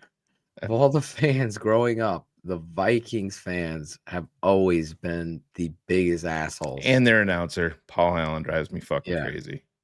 Honestly, Packer fans, listen, it's a given. It's a layup. But Vikings fans, they are just, I don't know, arrogant with nothing to show for it. You haven't won a fucking Super Bowl yet. Shut the fuck up. Yeah. Please. You had fucking Adrian Peterson in your backfield. You still can't win. There was a guy on Twitter yesterday that called Adam Rank out for our CHGO appearance Monday night. Oh, really? Saying fucking Rank thinks he's part of the Bears. Whenever he talks about the Bears, he refers to them as we. This dude thinks he's on the fucking team. He's a fan. So you know me. So I went to this guy's timeline. Yeah. And I typed in the word we, and it was only took me in 3 fucking tweets. And you're kidding. Oh no, dude! We gotta play better than this. I'll literally bring it up. It's oh my god, funny as shit. Did Everybody, Adam see it? He didn't click on it, but he Jesus, Claudio's even getting love on X about his appearance. No friggin' way, Claudio. Holy shit! I see Claudio on X. Claudio's here. I haven't been on X and It was Twitter when I was on. I haven't been on my X a long time either, Claude. But anyways, The government was up and running the last time. Oh, I just got Shane's joke when I was coming. If I only had comedic timing, right? If I only had a brain. Fuck, why can't I find it? Did this dude This dude might have deleted his shit. If he only had a brain, he can while away the Packers. Vikings are some slackers. Lions fans are insane. We've been dealing with George and Teddy. We had a kicker named Eddie. I got it. Now we got here. a coach with a brain. I don't know if you'll bullets. I don't even know if you'll be able to see it. Yeah, it's. Phil, where are your glasses? Yeah, where are my glasses for that? Jesus. Shit. Yeah, yo. Look at me taking selfies, yo. Pornhub? Yo, let me just tell you right now. Yeah, so this quarterback. Daniel Lucius, his name is. Daniel Luscious. He says, Rank thinks he's on the team. Ha ha. This guy. So I quote tweeted it and said, "This you," and it was from exactly 1 day ago. And he writes, "First year quarterback. We just beat the Lions. Y'all knew there would be ups and downs this season. Preseason, we were Super Bowl favorites for a lot of people, and we made Lamar pedestrian." And I'm like, "This you," and I underlined the we's, and yeah, people were going at him pretty hardcore. I understand, like that. If you're a true fan of a team, you're absolutely you're part of the team, you're part of the fan base, you're part of. You say we. I mean, it's not a new thing. I have told players to their face, because some players laugh. Yeah, we kind of weird. I'm like, guys, and every player, to their credit, that I ever spoke this to, it's not like I know I'm short, right? They would always say, "Oh yeah, you're right." I go, "We, the fan, live and die with the team. Yeah. We also get shit on by other fan bases and people for the performance that we have nothing to do with." Yeah. So therefore, using the term "we" should be we as in the family together. Yeah. Win and die with you. Don't sit there and thank the fan because it's people are crazy. Like after the Dodgers won the World Series, I had a bunch of fans calling me a bandwagon fan and all this shit. And I'm like, you listen to me talk about the Bears every fucking week. You think I'm a bandwagon fucking fan? I'm a Chicago Bears fan. For Christ's sake, what are you talking about? I just happen to have been a Dodgers fan my entire life. Well, yeah, I mean, it's not like you just became one. You've been like I'm 49 years old, dude. I made Claudio a Bears. Right. I know many times I'd be like, "Phil, you couldn't have been a fucking Patriot fan." Dude. Yeah, like, you're right there, right? A fucking dynasty we missed, Claudio. 6 Super Bowls. Everybody thinks Phil and I live in Boston, but if only the Patriots had a running back named Peyton. I know, yeah. Then we would have been a Patriots fans. But they had, what was his name? Craig James, bitch. Yeah. Craig James from SMU. Where's hoodie for that? The Pony Express hoodie. I heard you comment on that today, I think. The Pony Express. Great and uncovered it. I'm actually a closet Eagles fan. Oh, Jesus. Well, so let's get into you'd be Buffalo, right? You're right there. No, I'm just how far right? Aren't you close to Buffalo? Yeah. Yeah. Right? Oh yeah. I mean, I'm just saying I don't like any local teams other than Syracuse. Yeah, Syracuse basketball, but I'm not even a Syracuse football. I have season tickets of football, but I've always been an Alabama fan because of bandwagon because of my grandfather. Yeah. But yeah, it's just he's got a few dynasties. Yeah. I can't believe is Nick coming back? Going to Penn State. Nick Saban. Did you see his wife? They asked they asked about Penn State and about him coming back, and Miss Terry said, I don't know about that, but I will say this. We haven't seen a number that we like yet. Wow. Yeah. So they want records. I wouldn't be I'd be shocked making if money on the if show, it's though. anywhere. He always said he regretted leaving LSU. And they have a massive opening there, which I would hate to see. Imagine if he goes back there. Woo. Yeah. I love That watching dude opens the door, the recruits roll in. I love remembered watching game day and seeing him looking at fucking McAfee when McAfee's Yeah. on the chair. Yeah. And he's looking like, what the fuck is he doing? I do remember Derek Coleman very well. I've met Derek Coleman multiple times. I've shared some funny stories about Derek Coleman on these airwaves over the years. Where's my boy Sherman Douglas? Sherman Douglas. Sherman Douglas. 1990. Sherman Douglas. Come to Iowa, Saban. I'm glad you brought up Iowa because I want to get this off my chest. You talk about this coach. He is like...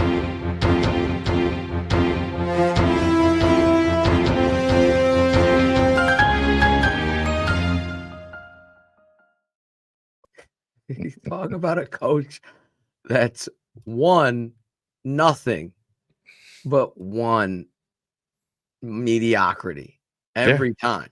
And then he has a job at Iowa. Kirk LaFrenz. Ferentz. Kirk Ferentz. Yeah, I don't know where I got the law. It's French class with Tate. Kirk Ferentz has not won shit. Like, should have won the other night. Has he ever? He's not even going to the playoffs, has he? Oh, fuck no. It's like, how many years has he been there? 40? Oh, Ferentz has been there. I mean, I could look it up. Aiden Fry left. Yeah. I think Ferentz took over. Yeah, if you want an offensive lineman or a tight end, go see Kirk. They've not done anything. Yeah. Since 1999. Holy shit. Prince was partying. Do you know where he was before? I thought he was Iowa. At Iowa. No, he was the assistant head coach and O-line coach for the Baltimore Ravens. Wow. Yeah. Dude. 1999. He was with Iowa from 81 to 89 as the offensive line coach. With Hayden Fry. Yep. And then he went to Maine. Then he was Cleveland Browns from 93 to 95. Wow. So that would be the staff that had everybody on it. Saban, all those guys on the Cleveland staff. Yeah, he was there with Belichick, Saban. Yeah, all those dudes. Then he went to Baltimore, and then fucking Iowa. I just love the uniform, the logo, the Hawkeye. 10 and 11 in bowls. Another fun fact no one cares about. It was either going to be the Black Knights, the Wolverines, or the Hawkeyes. The Southington Hawkeyes, the Southington Black Knights, or the Southington Wolverines. Yeah. Wolverines won the day, Coach. Just so we know. Although Coach Fish wanted the Golden Knights. What's your thought on that? Well, there's a school here. They're Lisbon Golden Knights. Not a fan of Lisbon Golden Knights?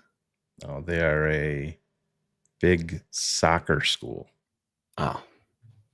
No. Claudia loves them. Claudia would love the Golden Knights, the Golden Showers and Knights. There is a lot of talk here in New York about who will be the next head coach of the New York Giants. Nick Saban. No. John Gruden. No. No. Any guesses? Number one candidate.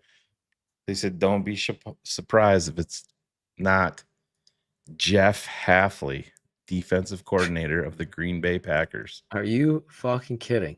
Dead serious. Oh my God. Yep. There she is. Good luck. Good luck, boys, with that one.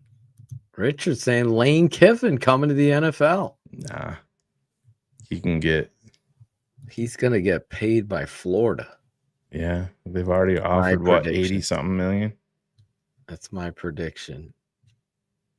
Florida going to come knocking. Did you hear his son? I just love the uniforms at Florida. His son's like a Florida fan. Yeah. And his daughter's dating the kid from LSU, right? Really? Yeah, the linebacker. I think it was LSU. I think so. One of the brothers, the white boy linebacker there. Yeah, the dude with the mustache and the mullet. Yeah, the mullet. Yep, there he is. Our guy Alex Acevedo. Tell you what, man. Tell you what, man. Have you seen Acevedo's drapes in his one room? It's curtains. I'm still waiting for Acevedo to send us a check for the swag check. Forgot about that. What happened to the swag money, cuz? Yeah, weeks from LSU. Weeks. Thank you, Ben. Yep. Mike's got it with weeks. I miss Alex. We should have had him on with Claudio. Yeah. How you doing, man? Tell you what. This running back from Tulane. What was his name? Ebner? Oh, Treston Ebner. Preston Ebner, man. He wasn't from Tulane, though. Wasn't Baylor? Ebner from Baylor? I always was he confuse from Baylor and Tulane. So yeah. Where was Ebner from? Was he from Oregon? no, it's Baylor or Tulane. It's Baylor. Yeah, Baylor. Look at Yeah. Barlissimo. Shane. There he is. What's up, George? Hope the fam is all well. George's boy Who caught a was the- touchdown with the Colts. The what? The Colts. Oh, The broadcaster thought it was the tight end. What a dick. yeah. I get so pissed when that happens. I'm like, well, I saw the 1-4. No, it's fucking, it's the receiver, asshole. It ain't the tight end. Well, you know what we have left to do. Yes, Claudio's ready for this. He is. It is. Let's go. Did you do your cut it out segment? Oh, cut it out. I was gonna do one. I was. You didn't bring it. He's got a Beavis and Oh my fucking God. it's Claudio. It's Claudio the Barber. Nope. We got Acevedo and Barlissimo in the chat. Cards is in the chat. Man, I tell you. Oh, yeah, I gotta. How many? You're bringing everybody back, Claudio. Jesus. Next thing you know, Aldo Gandia's in the chat tonight. Swift. Where's Swifty at? Greg Gabriel says it's the best fucking show I've seen. I'm not gonna sue Justin you to play good. Greg Gabriel's not gonna sue me. Oh my God. Oh my God. Oh my God, Greg, droning on and on. Shut the fuck up, dude. I love when Greg gets mad. He gets fired up. His intensity. Tomorrow night, Ron. Tomorrow night. Exclusively. Yeah. On TTNL. Oh yeah. Bears nerd. How do you think Claude would do? Should we put pressure on him? Cut it out next week? Oh, that would be great. But you got to be very careful because they How about- fucking ding you for everything now. Russell Wilson. What? You can't even refer to Ivan as Ivan anymore. You have to call him Yvonne. Yvonne. Fucking copyright everything. It's crazy. I'm like, how are you copywriting us say Ivan? It's For real? crazy. Oh yeah. It's getting crazy in this world. We had to talk How to do you you two. copyright a name? I don't know. No.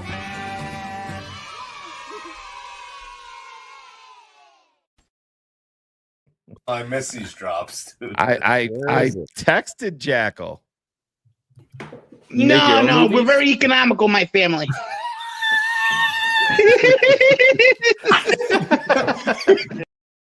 He's wearing the same hat. The lean. The lean. The Angelo Oh my lean. God. I gotta bring back the oldie but the goodie for tonight. I think if I can fucking find it. Yes, I know where he's going. Tonight, I fucked your Claudio mom and spit your out. dad? Yes, that's exact. Angelo. Yes. Oh Yes, my God. so serious, close up. Yes. I think that was his first night on the show. This right here. Angelo. Yes. I was watching one the other day. I played it. He's like, Shane, do I have permission to put my cutout of cars away now?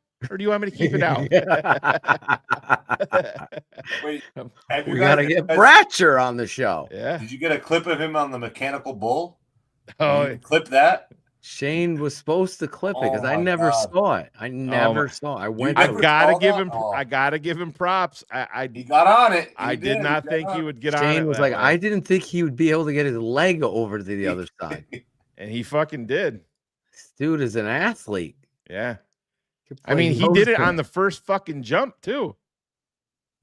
On that, I gotta see it. I can't. felt a believe little bit bad for the bull, but you know how it goes. Angelo, since you're the guest, this is the shout out segment. You got anybody you'd like to shout out tonight?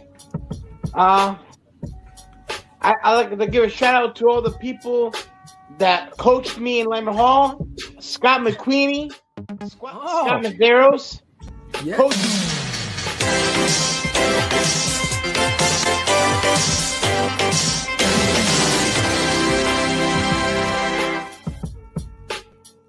That was What the hell? that was That was not me, Angelo. All right. oh my God. Angelo. Yeah. All right. No idea what just happened. That guy Shane is That was the wrong button. He's got the Such magic. He's just same hat. Oh man, Oh, Classic dude, that was moments. fucking great. Oh my God. so many great drops. So many great nights You gotta here. hit him up. Hit him up. We'll get him on. Oh yeah. He said he's coming back on. He came out of retirement. I don't know. You have to have, I don't know. Me and Shane talk about it. I don't know how Cherie and fucking Uncle Bullets don't find him hysterical. Everybody that I know finds him absolutely like captivating. Like must see hit like The character. his food reviews. Oh my I God. had a woman come up. We were there, like, oh my God, I love your food reviews. I told him, like, Angelo, you got to get on TikTok. You'll be a fucking I think star. he needs to be The on ultimate TikTok. hype man. I mean, the Oh, ultimate hype. absolutely. Have think you ever his heard him give dad a kills him. speech, Claudio? A speech? Yeah, about Mustangs running in the field. Yes. No, I You never saw the speech? Oh, haven't. No, We put it to music and shit. no, I haven't seen it. yeah, Shane put him on the spot that night. they were Mustangs running in the fields of Montana. Montana. Something. I played it for Dude, yeah. the randomness of that the open sign. What is the open sign about? I don't understand. It was the Back. only source of heat in that whole place that he had. He called me like 10 times. He's like, Shane, it's 34 degrees. I'm almost froze, but I will stay for a few more minutes. Can you get me on the show? Oh my God. The fields of Montana. A Mustang. I love Angelo. Yes, he will be back. Trust me. He will be back. But now it's that time, Shane. It is that time. It's that time. Where is the time? Don't I mean, know. if I'm going to root for a team, I want to give it all I Next got. play. Pass. Pass. Pass. Pass. There was no You rhyme or just reason. drove down the field. Kate never Mr. lied. Montgomery breaks a huge run. If he scores on the run, you don't got to worry. But you do got to worry because he gets tackled at the freaking 15. There was no rhyme. Next play, shotgun.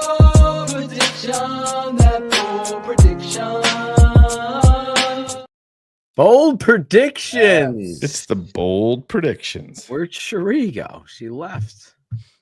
Oh, Cherie. Ivan. Gary, where are you? Where are you, Gary? Where are you, Gary? They're not there. They're coming, I think. One of the best nights, though, Claudio, is when I called Angelo on the phone.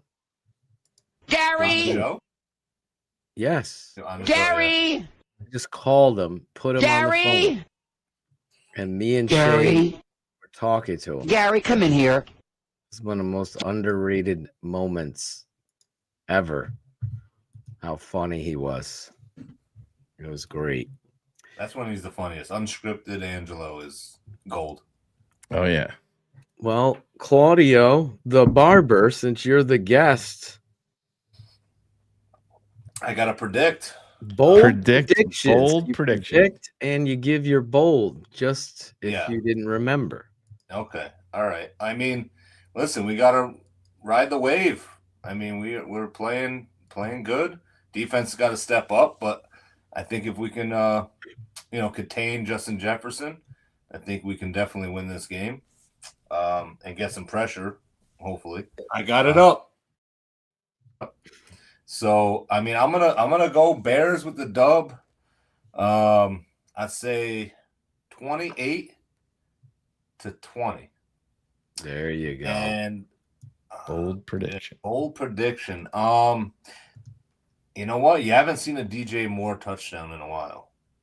Oh. Let's go with a DJ Moore reception touchdown for, let's see, bold, make it bold, over 30 yards. So 30-yard. Top of your fucking class.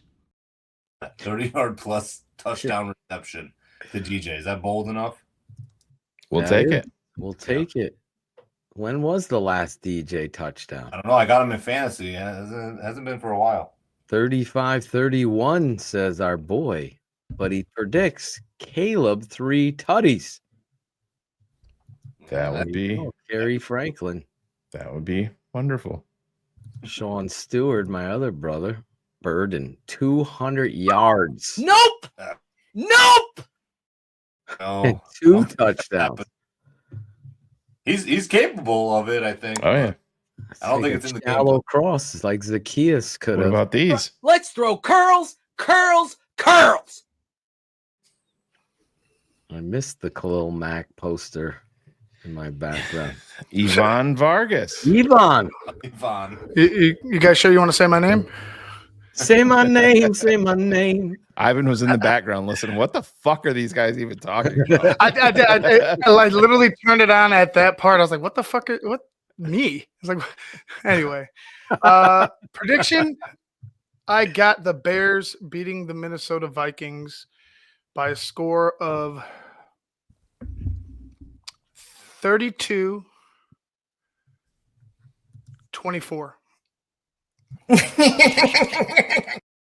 32-24. Bears. At And Minnesota. as far as bold predictions, I say this defense gets 4 sacks and 2 turnovers in the game. Wow. That's 4 bold. sacks. 4 sacks. 2 turnovers. Nice. There you go. We will take it. Claudio's. He still sound got it. effect. There it is. Angelo, I got the hype button for you. Remember? You can press it, Angelo. Just come on the show. Angelo, do you remember Greg Braggs? No.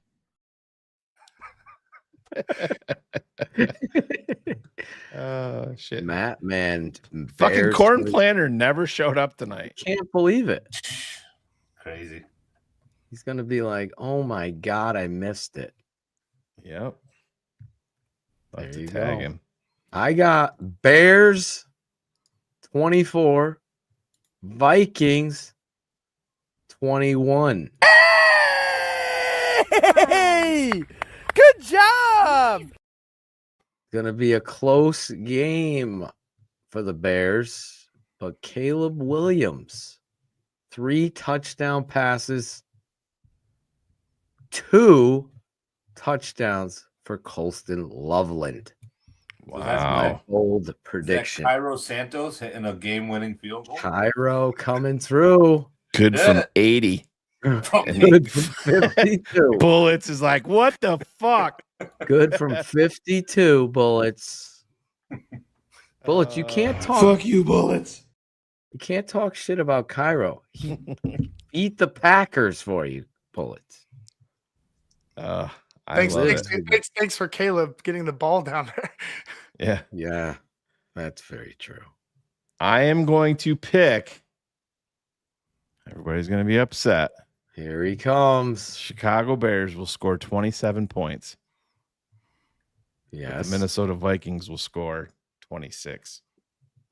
And the Bears win. Bears win by 1. 27, 26.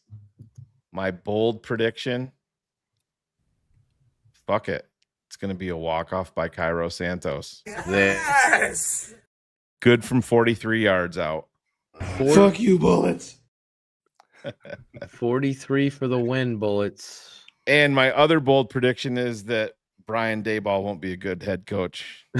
Oh, wait. I was right about that, too. Sorry, Bullets. There you go.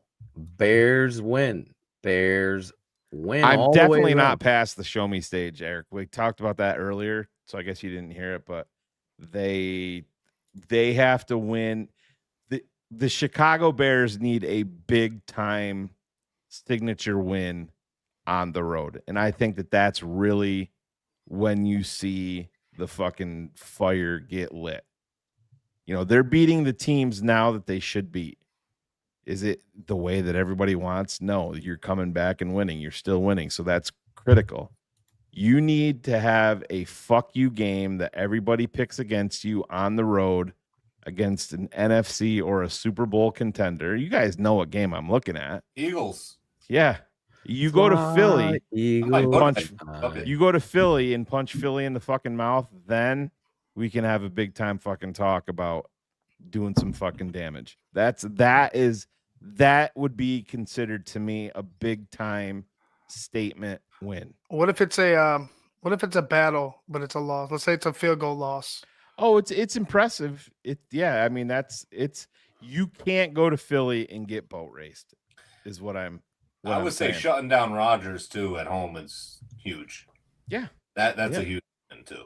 No, I agree. But that's the next thing in this. That's the next thing in this evolution. I think with them is to go get a win that nobody sees coming. Because listen, when you play Green Bay on the road, when you play Green Bay probably at home, when you play Detroit at home, the Chicago Bears are probably going to be underdogs. So you got to go out there and you have to make your hay if you're going to be a team that is truly, truly ascending. And you're going to have a big time statement win that it's going to be one of those graphics up when it's all Eagles logos. And then at the end of the day, you come out and they're like, wow, nobody fucking saw that. They went into Philly, the defending Super Bowl champs, and they stood with them toe to toe, or they beat them. That's what I'm waiting for next. I'm not saying they're not a good team, and they can't be a good team. I'm just saying that is the type of win that propels you, and you can do some fucking damage. Well said. Let's get into these super chats now. Ben Hooper was at the game. I'm 48 and have been around football a long time. Seeing Caleb in person, wow. He reminds me of Elway. He's only going to get better. Excited. Yeah, I felt the same way. Guy is, obviously, I said my rant.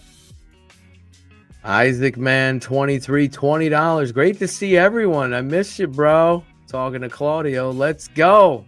Bear the F down. We have our quarterback and our head coach. It's so different. and people still want to bitch. It's crazy to me that some can't enjoy having it. When Jalen and KG are back, look out. Isaac Man 23, thank you for your super chat. $20. Under the Hood. We answered this, but shout out Jonathan Hood. Check out his new show with our guy Kenneth Davis. Maybe we get them both on together so we can shout out their show, give them the love that they deserve. And Jay Hood tomorrow with Cap, holding Knucklehead accountable. Ben Hooper's back. $4.99. Was dumbfounded by BJ, went away from the run early on against the Giants. Why? That's the only thing that sometimes situational football with him. But that's on the coach. He's going to second guess himself. Isaac's back again. Isaac Man 23, $2. Thank you. Burden was a good pick by a poor GM. Unfuckupable. Good use of the word. It's pretty good. Absolutely. William Foster, Shane, $4.99. They caught the same balls he threw like that in college with amateurs. So why can't, great point, why can't NFL pro wide receivers can't catch those passes? Like, stop it. Very good super chat, Will. Absolutely. And is that the last one? Oh, we got a few more. One more. Got some more. All right. Few more. Let her rip. William Foster, $4.99 again. Wait, what if we traded JJ and DJ Moore for Philly for AJ Brown and a first and a second? AJ gets to play with a real QB and becomes a legend in Chicago. You know, I loved when I went ahead into the settings in Madden and just turned the computer's knowledge down and the trade difficulty down. But yeah, that's pretty much what I see with that. Yeah. I don't know. That would never happen. Would they trade Jalen Johnson for AJ Brown? I don't know. He's a top 5 corner in this league, guys. Yeah. If I'm trading DJ, I need something. I'm not trading him for a wide receiver. Bear down Ken, $1.99. Thank you, Ken. Burden reminds me of a Chase Neighbors type. That'd be great. Keep building off what he's doing. Ken Weiserek, $51.67. $5. 6-7. Caleb should do the Aaron Rodgers celebration during the Steelers game. I agree. Just win. Yeah. As long as we're winning the game. Yes. Right when you win, if you kick that last touchdown in there, game's over. Do the fucking discount winning double touchdown, check. you run it in. That is his idol. Yeah. So there'll be extra motivation for him as well. So, all right. Beat your idol. With that being said, I'm going to bring this up. You see our hashtag there at the bottom of the screen, hashtag Spencer Strong. Give everybody a little update. We started a GoFundMe for Ryan Cox and his family. Spencer had brain surgery yesterday, came through it like a champ, and went on for most of the day. I got to talk to Ryan.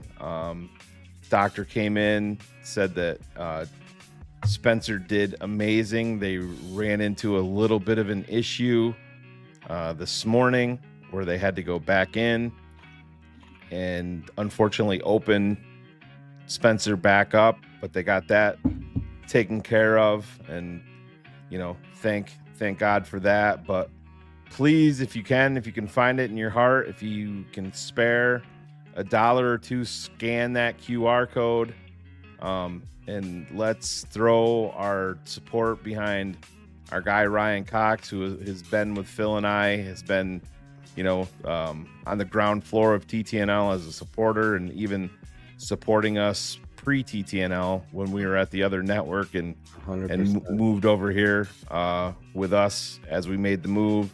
Scan it if you can afford it.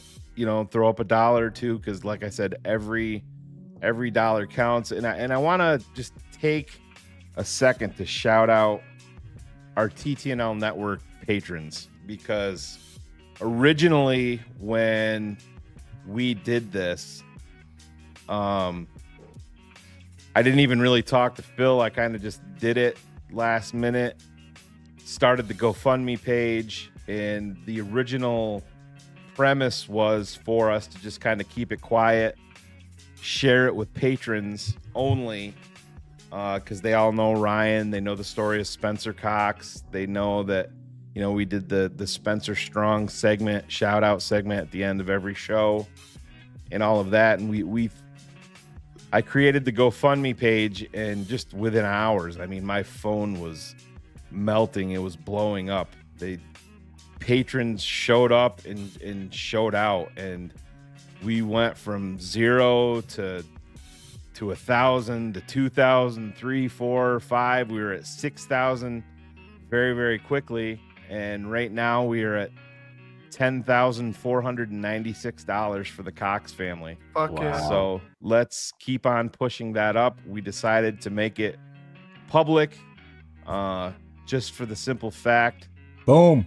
There you go. There it is. Let's go. So now we're over 10,500. Thank you, Claude, for that. Very, very simple to do. Like I said, scan that QR code right there. It'll take you right there.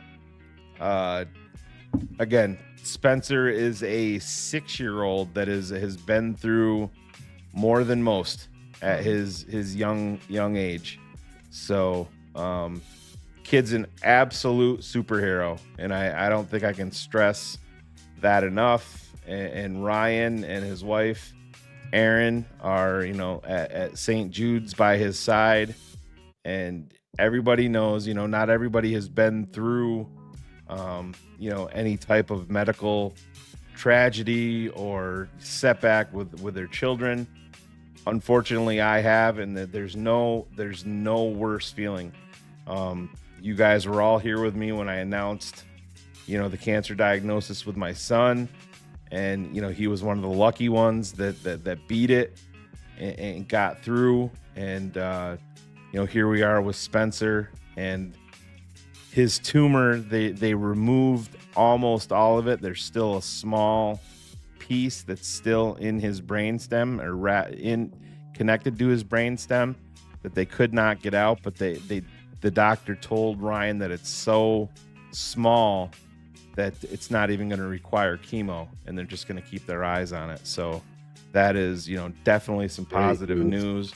But I will tell you, you know, I work for the federal government. I have good health insurance, but you get nickel and dime to death still to this day. So my son was diagnosed in 2021. So we're in November.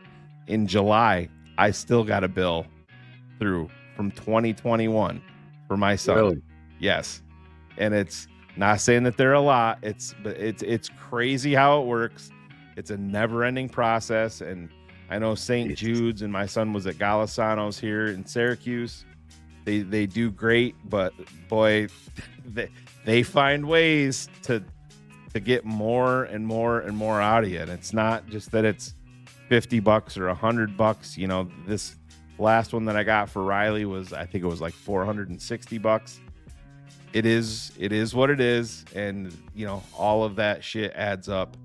And you know, you don't want to worry about, you know, a financial burden when all your focus and love and support should be going into your 6-year-old Spencer. And they have, you know, 2 other kids on top of it that are you know, twins that are, I believe, 10 years old. I think they're 10 or 11 years old at this point.